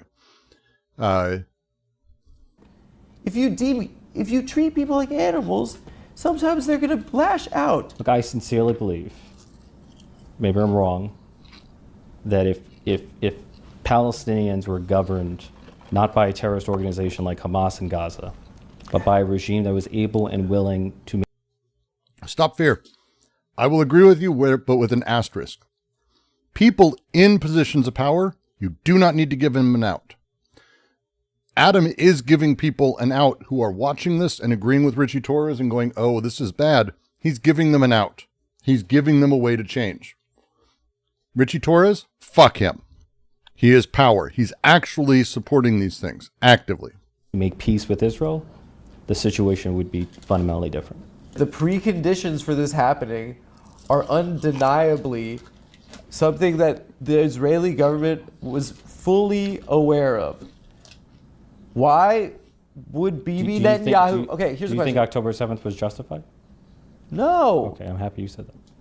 Are you listening to what I'm saying right now? I am listening to what you're saying. Why would the Israeli government... Hamas wants to eradicate the Jewish people and the Jewish state? Is that right? That's what Hamas has said, yeah. Okay.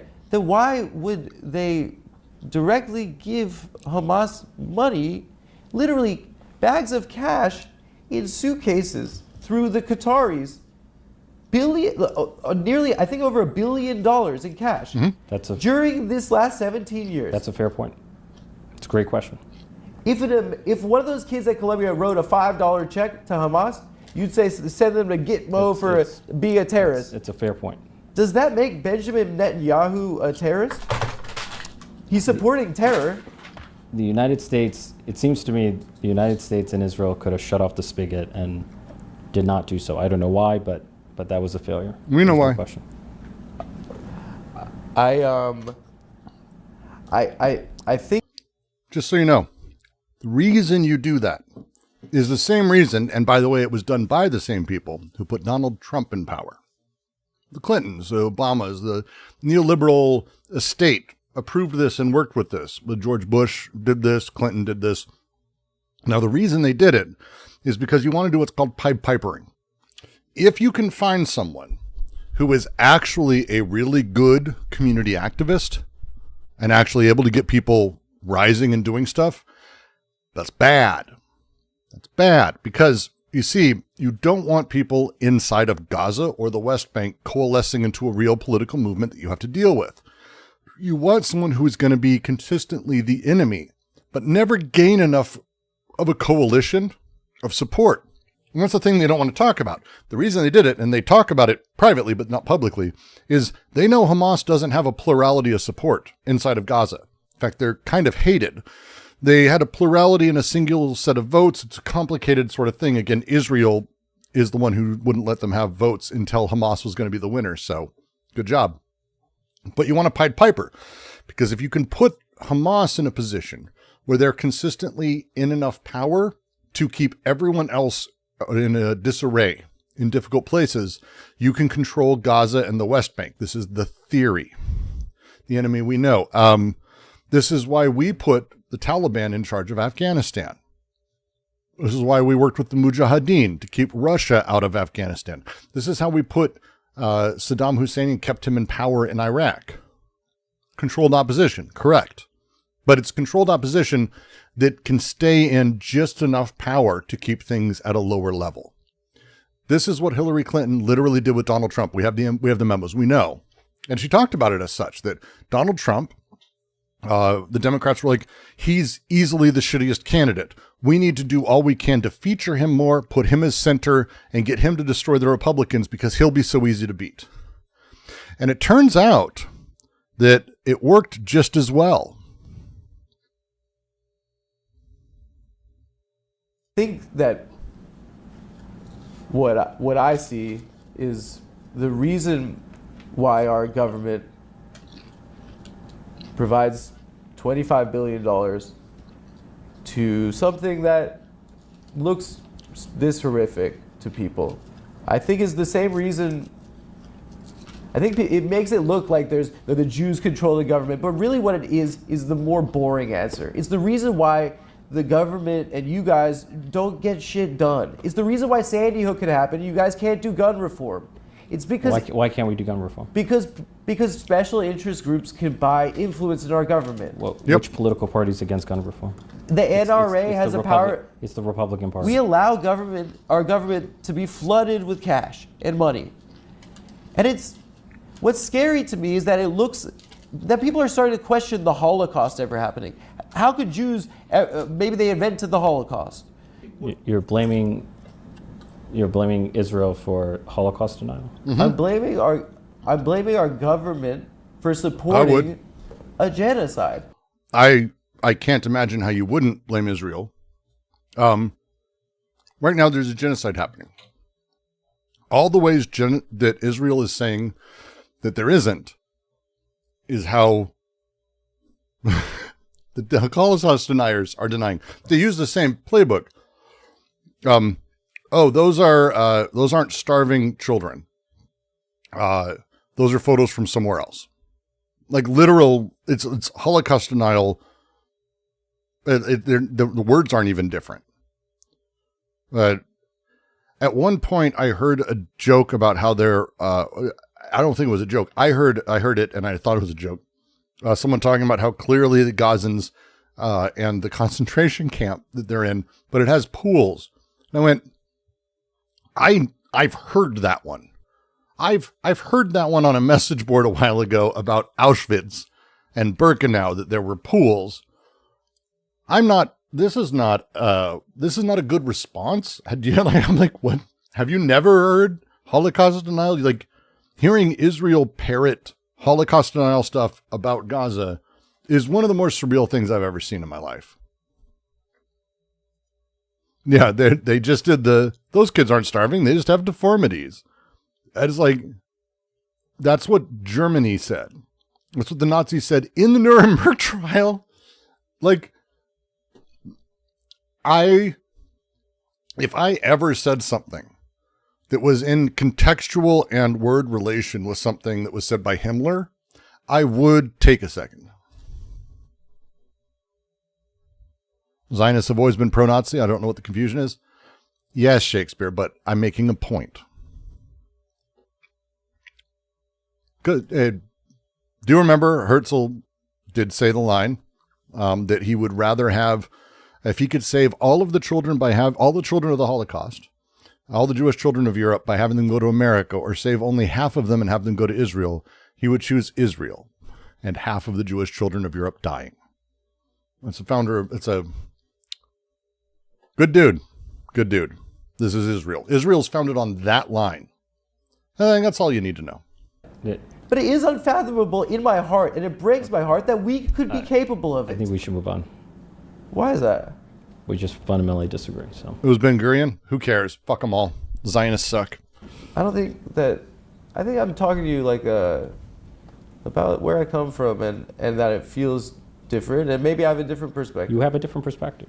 But I know people who have a perspective that's different from yours, and yeah, with a much smaller platform than you. I'm not. I hate this conversation. I know. You know, I have it with my family.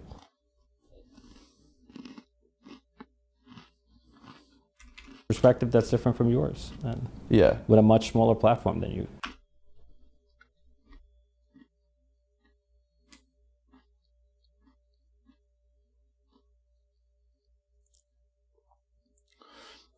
The Adam Friedland Show has 321,000 subscribers. Adam's fairly well known.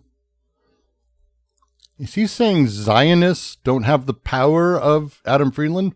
Or, and it would be funny, and I'm going to say this because Richie Torres can yell at me. I think what he's saying is that that Adam Friedland as a Jew controls the media, but the Zionists don't.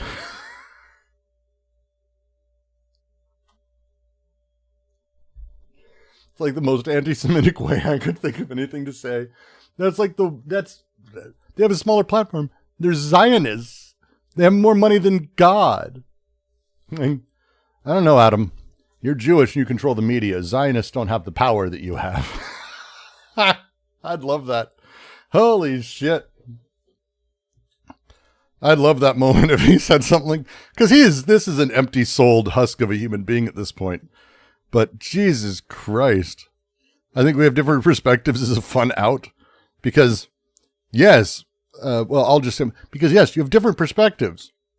Then you're supposed to talk about those things. Do you not have the ability to talk about those things meaningfully? That's telling.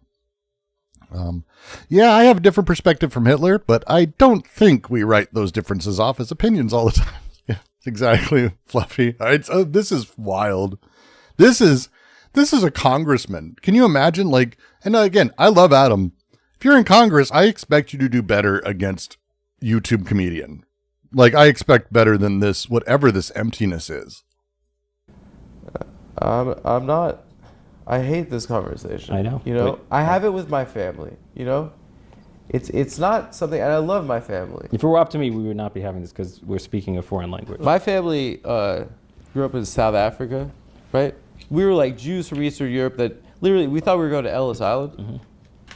My grandma, all the grannies stayed, and my parents' whole generation of South African Jews left. And when I was a kid, growing up, I used to write all my who's my hero essays on Nelson Mandela, and he was like a hero of mine, right? And he was all. I want Richie Torres to go, no, he was a terrorist. Black people hate Nelson Mandela. Yes, Nelson Mandela, famously not someone for the poor minorities. I want, how is he doing this? Also, in prison, and for terrorism too. I don't want to get it. You're gonna go Hamas is what I don't want. I'm not debating Hamas is good. He was called that, and he went to my synagogue after he got out of prison, Madiba, and he spoke to all the grandmas who were still there. They didn't have to fucking move because black people could vote. And he said, tell your kids to come back because we need them to build our country. I don't know. I think that... That's a fucking good story, Adam. I don't see what's wrong with people being afforded the right to vote. Do you think that's what Hamas means when it says free Palestine from the river to the sea? To me, it seems like maybe if there's a recognition that people were cleared off their land in 1948. But there are those... How about we try it, Richie? How about we try it? I don't think Hamas will take that, so we have to keep murdering children. But what if they take it? I don't know. Dead children trying something. Dead children. It's going to be dead children. And there are those who only want a Jewish state, and there are those who only want a Palestinian state. Then they could fuck off. And we should be advocating for the coexistence of a Jewish state and a Palestinian state. Why can't you just have a state? Solution ultimately is the inevitable path forward. That is fine. It's stupid. There were 1,000 Jews who were murdered. It is stupid. I don't think I've actually seen someone speak like truth to power like this. It's just the best response. It's so good. It's so specific. Like, that's stupid. I really like Adam a lot. God damn it. Before the establishment of Israel. Like half a century before the establishment of Israel. 1,000 Jews. Yeah, they were killing each other. Jews and Palestinians. Yeah. The Hebron massacre. It doesn't make sense to me. This in 2025. The only point was there was violence against Jews before the establishment of the state of Israel. There was violence against Palestinians.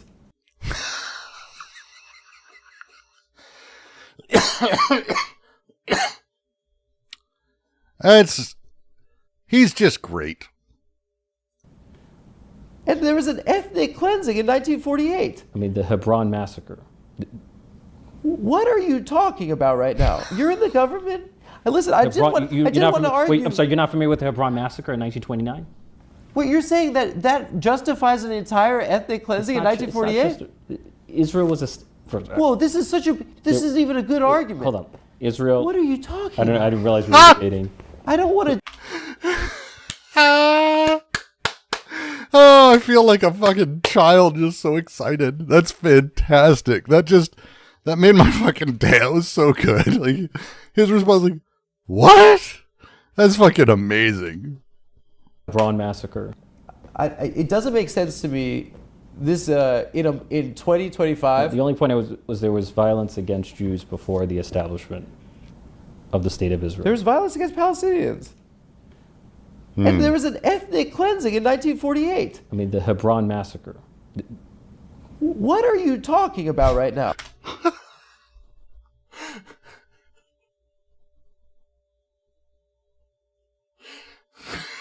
The delivery of that is maybe one of the best things I've seen in a while. That's fucking just amazing. I mean, the Hebron massacre.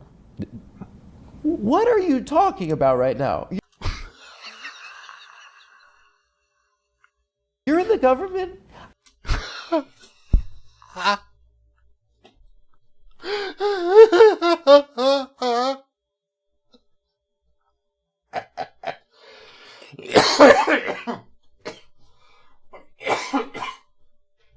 Okay. All right. Oh, that's pretty great. That's pretty great. Oh, Lord. Oh, Lord. That's the moment of the show for me. That's fantastic. We're going to watch it again because I don't care. Jews before the establishment of the state of Israel.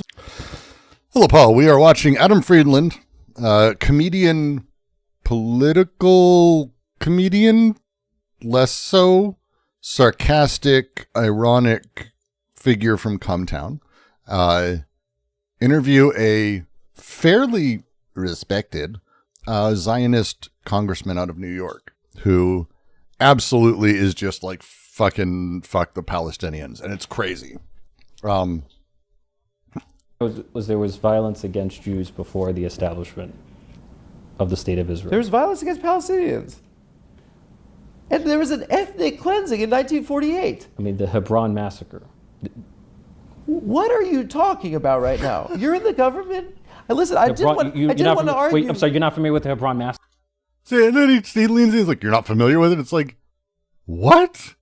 Like, it's amazing. He thinks he won, like he's got a win here. This is so pathetic. This is... Massacre in 1929? Wait, you're saying that justifies an entire ethnic cleansing in 1948? Israel was a... Whoa, this isn't even a good argument. Hold on. Israel... What are you talking about? I didn't realize we were debating. I don't want to do it, but you say something like that. The Jewish state was established by international law, right? The UN passed a resolution that recognized the establishment of a Jewish state. And there were a number of Arab countries, including Egypt, that declared war on Israel. Yes. It was the War of Independence. The Palestinians and Israel won the war. The Palestinians didn't declare war on them. There were just people that were living there. And they were kicked off their land. By the way, there were 800,000 Jews that were ethnically cleansed from the Arab world. Do you know what? There were Jews. You know how many Jews there are not in the by Arab the world? Palestinians. Almost none. I'm not talking about I'm talking about the broader Arab world. So why do the Palestinians have to bear the responsibility of the Algerians kicking the Jews out? You can relitigate. Why do the Palestinians bear the responsibility of Egypt invading in 1948? Israel's been a state for 77 years. Bro, it's so depressing what you're saying right now. You're proposing to undo an established state? No. I know people that live there. I have family that live there. I don't think that they should leave. What are you proposing? I'm proposing a democracy. Holy shit. Can you imagine? This is how fucked we are politically. Adam's not even like, and I say this with all love, in case he ever sees this, because it would be horrified if he took it any other way. It's with all love. Adam is not proposing anything interesting. Like, if there is the most boring thing you could say, I think, about any country in my lifetime about what they should do, is to say, I think it should be a democracy.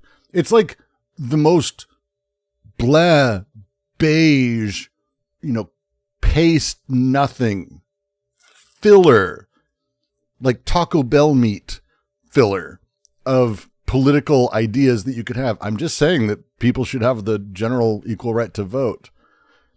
And that's how fucked we are. That's like, what? What are you talking about, you fucking weirdo? Like, what the fuck? You're proposing to undo an established state? No. I know people that live there. I have family that live there. I don't think that they should... Israel is so incompatible with true democracy that Richie Torres doesn't have the ability to understand that Adam's just saying, no, I just want everyone to have equal rights. That's how incompatible Israel is with democracy. The ideas Adam's putting forward of democracy would undo the entire state. Just think about that. Just because remember, he introduced Israel as the only democracy. So, what are you proposing? I'm proposing a democracy. I'm proposing an extensive demographic study of what was taken and what was lost, extensive reparations for what that was taken, and a truth and reconciliation process. Which, by the way, if you do it now, you're good because you're within a generation or two. Now's the time. If Israel's going to do this, now's the time to do it. You cross a line at some point where it's too nebulous. America did this. We did not do anything post-slavery to do anything to fix any of that, despite promises, despite lies, everything. And once it gets to this point, it is very, very difficult to be able to figure out where you can do things or how or who went where. No clue. You have no clue. You have a tiny window to do this. And they're not going to. I don't believe they're going to. Don't worry. I'm not fucking stupid. But this would be the time to do it. This would be the time to do it. And again, I would say my most Zionist position is that I would like people in Israel not to all die, and I would like there to be no more war. So I'd like Israel, call it that. I don't care. That's fine. Continues to be a state and make it a democracy. force it to deal with its neighbors, create treaties, create trade negotiations, create business between them, interstate passage of goods and services and people and migrant workers and co-equal governments of co-equal branches of government, which they've done away with, just like we have in America. What are you going to do? Well, you're going to force them to become a real state. You want Israel to survive. That's the steps. This is the steps of how you make war. And here's where I also agree with the Zionists. They're a very small country with a lot of neighbors who at some point are going to get tired of, the little kid running around kicking everyone in the nuts. Like, yeah. Where we can end this shit. What we're seeing right now is that members of the Israeli government are talking about clearing that shit out. And Trump, our president, is talking about putting a fucking jet ski museum there. And that's the reality right now. That is the far right, yes. It's That's the a far view that right? I reject. So What the far right? I'm talking about the government and the generals that are in charge of Israel. the Ben-Gavirs, the Smoltridges of the world, that's a view They're that I the reject. cabinet. Yes, and I reject it. That's what Hamas is saying they want to do to Israel. I'm sorry? I mean, Hamas murdered thousands of people, so there's no... Israel murdered tens of thousands. So what does that mean? That Hamas is a terrorist organization for murdering innocent children and civilians. How many civilians have been killed in this war? It's almost like he's instinctively going, Richie, I'm going to say this quietly because maybe the recording won't pick it up. You do realize, Richie, do you realize, like, a lot of children have died in the war. Israel's killed. You realize that what you're saying doesn't work. Like, just, they don't have to know. I'm just giving you a hint. The war is a tragedy, but 90% of them have... See, the war is a tragedy when it's this, but before, it was an act of terror. But 90% of them have been civilians. They've killed journalists. They've killed journalists. People have been killed in a war. It's been They've openly said they've been targeting journalists. So they've been raping prisoners on video. Raping prisoners. Male on male rape, which apparently upsets people more than male on female rape, which I learned, and I was very upset to find out that everyone was not as angry about it until they found that out. I really hate these things make me misanthropic, kind of like a lot. Tragedy. They've killed people waiting for aid. But you're suggesting that it is the policy of the Israeli government to murder civilians, and that is a notion that I reject. You gotta listen, man. You gotta be like a human being about this. People who are dying in the war, which to me is a tragedy, because war is a tragedy. Do you feel in your heart that this is what you're saying is right? If you remove Hamas...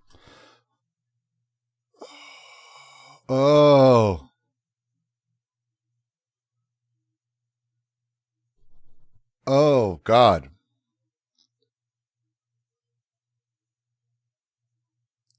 Okay. I may be overreading into this, but this is, Adam's like giving him a moment. He's giving him an out. He's even giving him an out in your heart. And if you haven't been in like these news things, interviews, discussions like this, not everyone goes into. When someone says that, here's tip 1, look in your heart, because everyone in the world can see if you don't. Everyone can see it. Tip 2, don't just quickly respond with talking points. So here's Adam saying, hey, look in your heart. And you can actually watch that he doesn't. Which to me is a tragedy, because war is a tragedy. Do you feel in your heart that this is what you can see? Adam's heart is like in pain. What you're saying is right. if you remove Hamas, You don't actually think well, that. I told you what I believe. Don't tell me what I believe. I've told you what I believe. Why would you believe that? Because there are people who see the world differently. I know it's a shock to you, but there are No. people who see the world differently from you. But why? I know that's a shock to you. Like it seems a little bit like The humanitarian crisis has deteriorated rapidly. I don't want to be disrespectful like this. Well, But like you've been at various points. In what capacity? You've just been hostile. So. But In anyway, what capacity? It's fine. Don't worry. It's just been a gotcha interview. I think that my conscience is clear, especially as someone that's lived there and seen it and loved people that live there. And he is just dismantling. Like this is basically the campaign out of whoever decides to unseat Torres. This is crazy bad politicking. This is crazy bad politicking.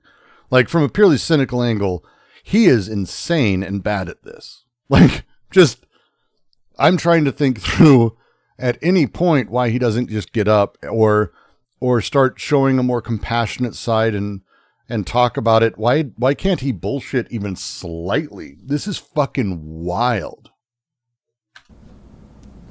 this sucks. I really didn't want to do this, and I think that you saw it as gotcha. Well, this is what people are talking about right now. I get it. Well, not in the South Bronx. People are not talking about Israel. People are talking about sucks, how to put food on the table and pay the bills. Yeah. Maybe in your world, that's what people are talking about. No, But in I my don't. world, people are struggling. So Yeah. Then why, if people are struggling in your world, are you paying $25 billion?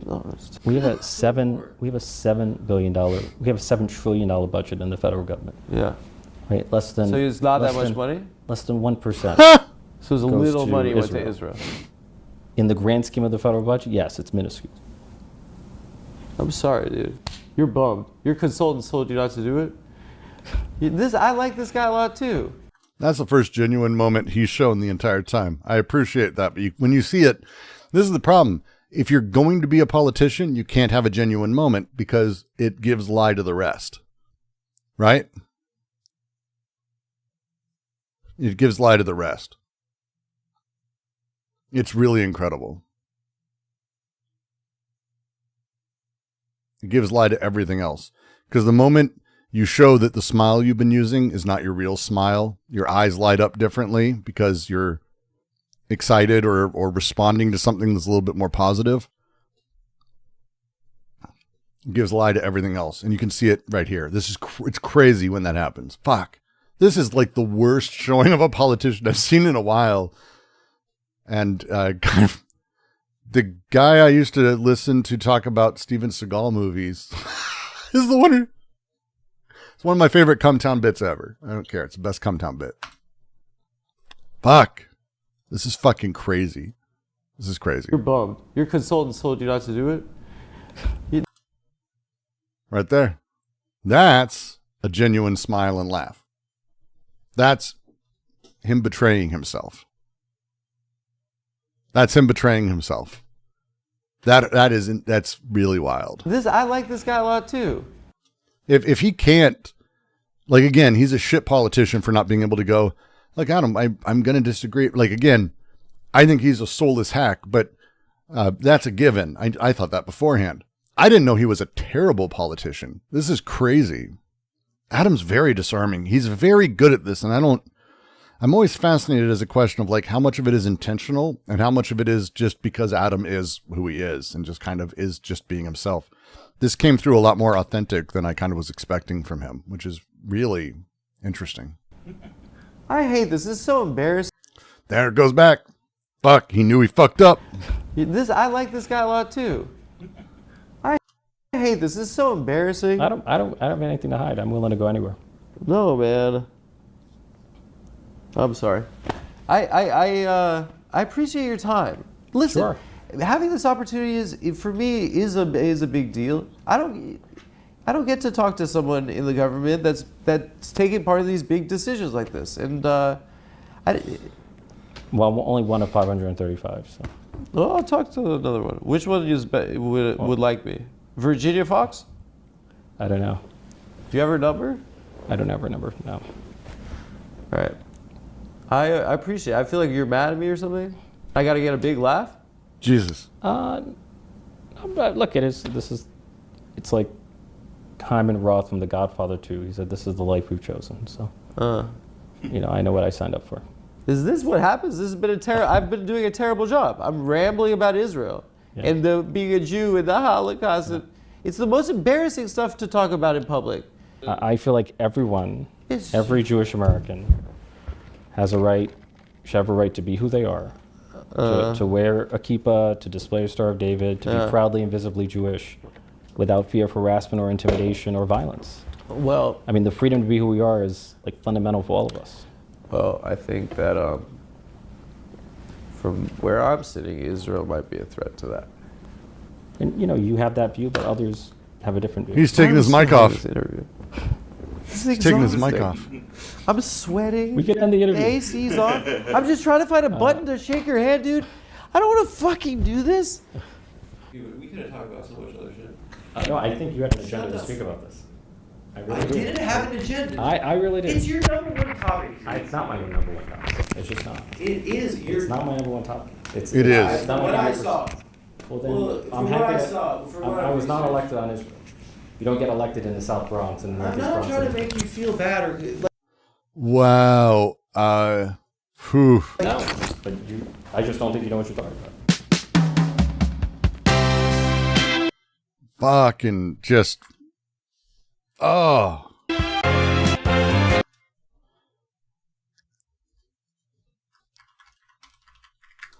Let's see what he's famous for. Obviously, right now, he's famous for this. Oh, shit. Everyone is fucking wrecking him. But let's go to his YouTube channel. Let's see what he's got on there. Hochul. What's on his YouTube? Let's see. NYPD officer, NYC shooting, mass shootings. This is the last little bit since that thing. Yeah, it's on his channel. So Richie Torres. And let's see if he does a lot of talking on the Israel thing. He's going to be. Here he is, MSNBC, Richie Torres on Israel-Hamas war. America's most pro-Israeli politician is a Democrat. Richie Torres, the Sanity Club. Let's see how he... I said to my constituents, I have no issues with Dominicans, but I'm in favor of the destruction of the Dominican Republic. My constituents would rightly view my attack on the Dominican nation as an attack on the Dominican people. Politico called Congressman Richie Torres Israel's loudest supporter in the House of Representatives. But he's not Jewish. He didn't grow up around Jews. He visited Israel for the first time just 10 years ago. And with some progressives shunning Israel... This is 6 months ago, and I want to see how he gets introduced, because again, he said, because he knew he was talking to someone who is absolutely, like, he knew enough about Adam to know that he's not a Zionist. Richie is bucking that trend. But he is very much a Democrat. What's his take on the war in Gaza? Lucky to be joined by Representative Richie Torres. Richie, thanks for joining. It's an honor to be here. So you've been one of the single most outspoken members of Congress talking about some of these challenges, related to anti-Semitism, related to these historical struggles that we've seen over the course of centuries. And speaking of controversial subjects, right? I mean, you've ultimately called yourself a liberal Zionist. And to you, what does that term mean? Well, the definition of Zionism is much... That's what I wanted. That's all I wanted. Thank you, Richie. You fucking scumbag. You fucking scumbag. So that's what he does when he knows the guy is pro-Zionism. Let's just see what happens just 2 months later. I got two issues. First of all, your district is Yankee Stadium. Like, I'm not... I pretend to be a baseball fan. What about the zoo? If I were actually... When I was a kid, I was a huge rock impersonation when I was a kid. Like, goddamn, wow. Story. That's your op. I have no OnlyFans account, but I do have a... I'm not sure if he had it. But I'm not closely following the OnlyFans accounts of every member of Congress. It sounds like you can't stand this guy. No, I want to... So let's go. We go right to... yourself as the fiercest champion of the state of Israel in Congress? I've never described myself in those terms.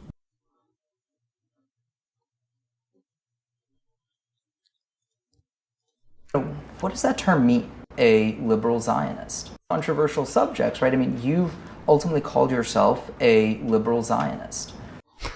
Like, fucking... And to you... This is politics done poorly.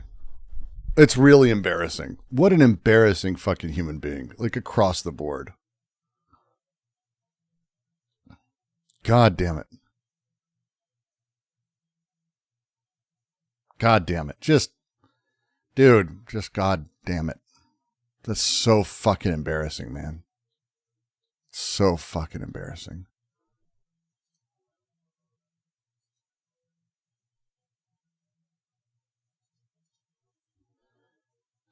This guy on Adam Friedman recently, you just missed it. We watched all of it in Some of You Are. But again, here he is being introduced as a liberal Zionist, and I've never used the term. I'm pro-Israel, but those are terms. Well, I think maybe you've been dubbed that. Yes. Okay. Listen, like, I'm a Jew. Yes. He's never called himself that, except for when he called himself a liberal Zionist. Damn. Good job, Adam. Just fucking really good job, Adam.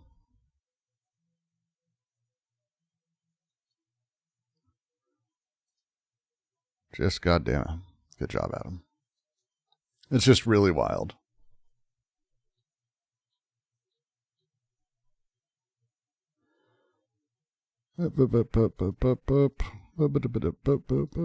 Cleaning up a couple messages from these fucking moderators who don't realize the announcement channel's not for chattering.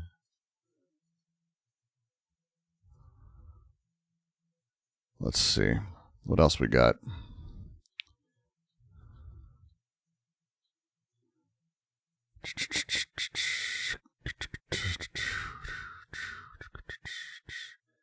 And I mean, Adam is an amazing job. Like, this is incredible. It's hard for me to like even be able to commentate on like just being able to see a handful of those moments made the whole thing worthwhile to me. That is absolutely stunning. You know, what does that term mean? Well, the definition of Zionism is much simpler than is commonly thought. You know, after World War I especially, there was a global consensus, or the beginning of a global consensus, that all peoples have a right to self-determination.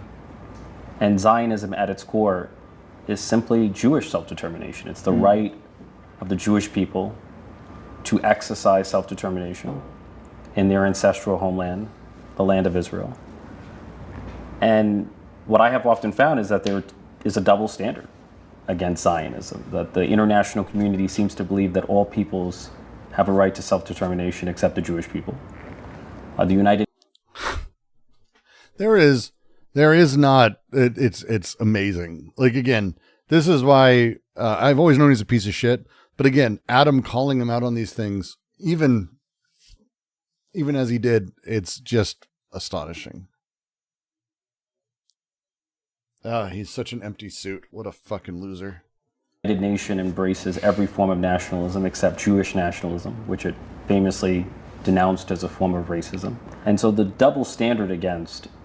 So let's see, Renewed Democracy Initiative, 50K fans. Already had deep dives between democracy and authoritarianism.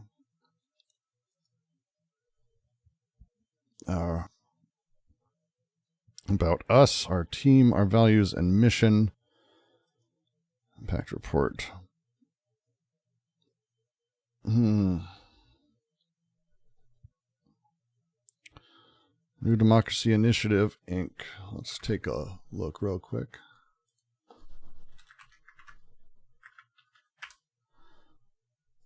Doop, doop, doop, doop, doop, doop, doop, boop, boop, boop, boop. 1 second, sorry. I just don't want to, in case I'm doxing someone, I'm just looking at a thing elsewhere.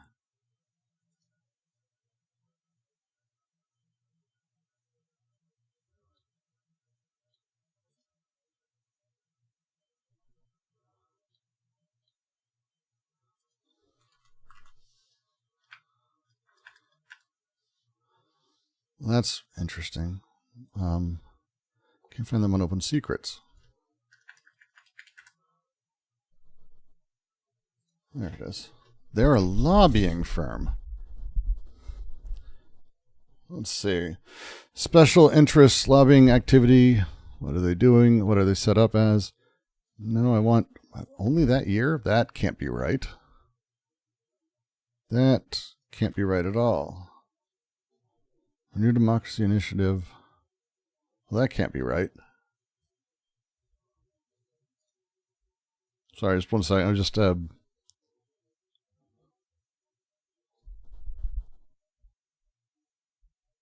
this is very weird, actually. Where is your privacy policy? How are you doing this? Why do you not have a privacy policy?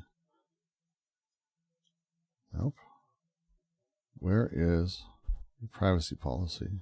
Oh, there it is, hiding. That is, I don't think you can see it if you can, because it's way down here, but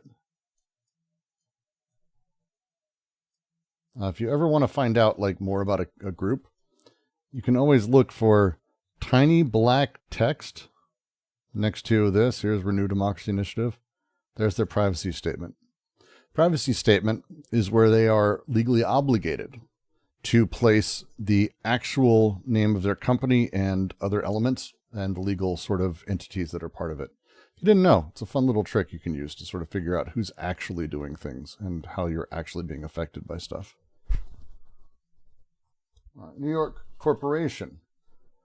That is not a non-profit, is it?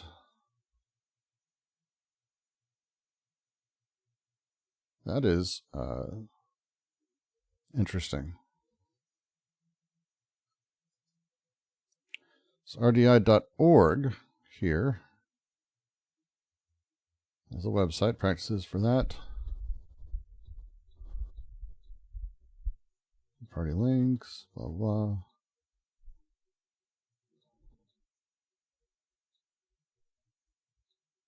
This is, I'm always skeptical because a 50,000 view channel that had that level of production, which is pretty significant actually. I find it very frustrating. New Democracy Inc. is a New York corp. Let's find out. Let's see.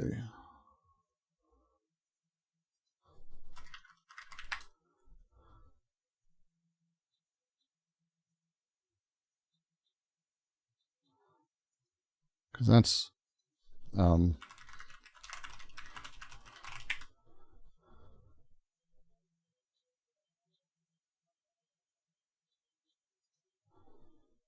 then you take that, you go to Open Corporates, like this. We'll do a little mini education stream so you guys can see kind of the best ways to do this. Open Corporates, you put in the company name, give a search, should give us a New York right there. Renew Democracy Initiative, New York and Oklahoma. That's registered in Oklahoma but is in DC. That's fantastic. And here's their DC branch.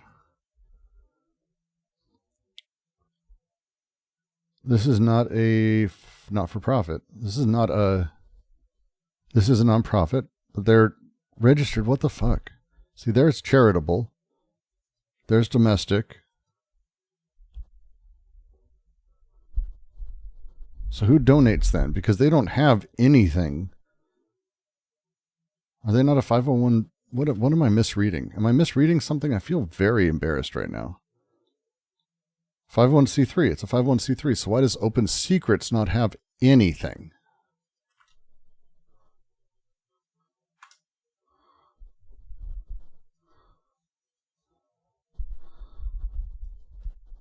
Open Secrets has nothing.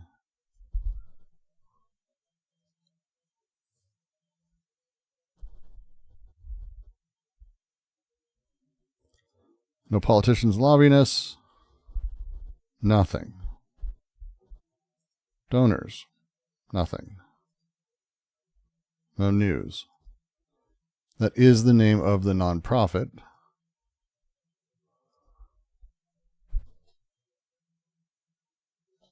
Okay, let's go by company number then.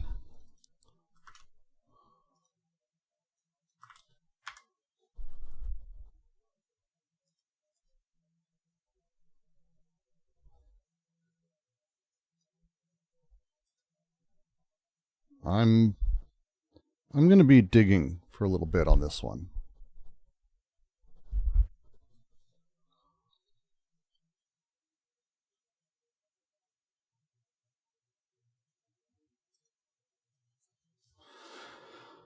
Because it's fascinating.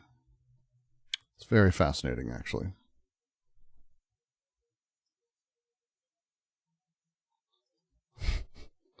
I love that. Adam Freeland's fantastic. Thanks for sending that over, Suresh. Occasionally there's a good X post. And this would be it. Thanks for the nice feedback from everyone except my dad. He's great. Man knows how to be funny. Oh, this is Kasparov. This is one of the Kasparov things? Oh no. This is tied into some fun stuff then, if this is the Kasparov thing. No fun there at all. No fun there at all. Yeah. So, no. I was looking at it and I was saying it's not profit. I was looking in nonprofits and I wasn't finding it. Finding it through open business shows that it's a nonprofit. The problem is it's not in open secrets.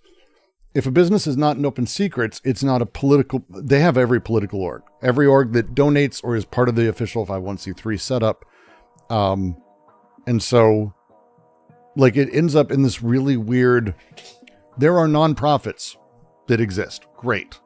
501c3s are very specific types of political action groups and nonprofits. And to not be in a place that you kind of can find is, I find it weird. We'll see. I'm going to end my stream there. I'm going to go do bedtime with the kids and all of that. We'll be sending you off to Kid Not Kin, who is doing his, at this point, far too long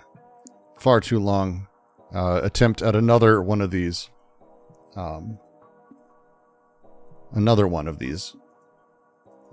marathons. Let me make sure he's still going. He is.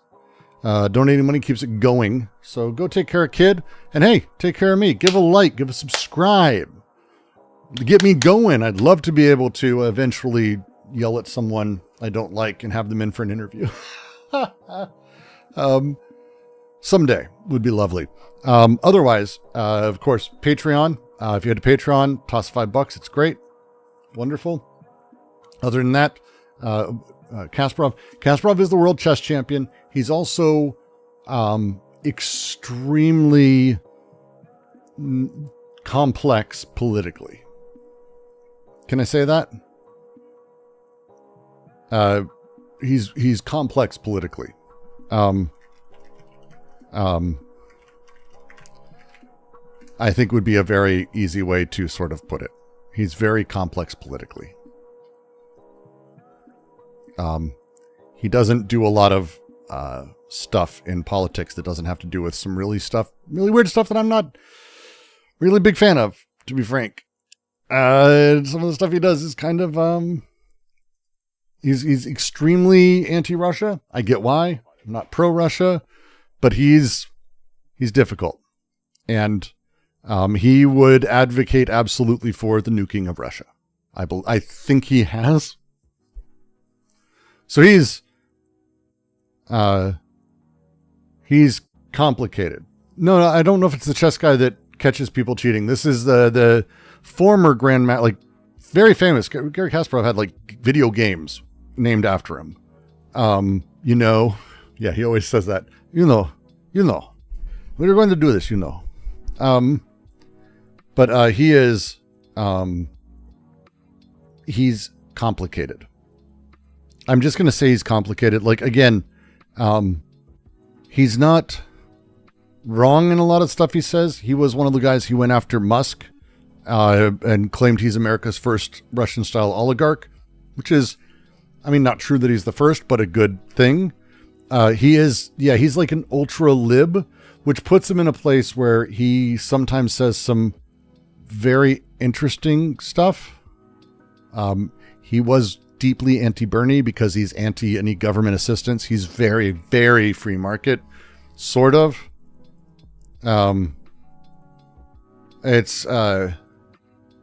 He has challenges, and I would just say it's worth grain of salt with him. And if it's a political group with him, he has access to a shit ton of hyper neoliberal money. And so if that's what this is, that's what this is. It is a pre-funded front for these things. That's what he's doing.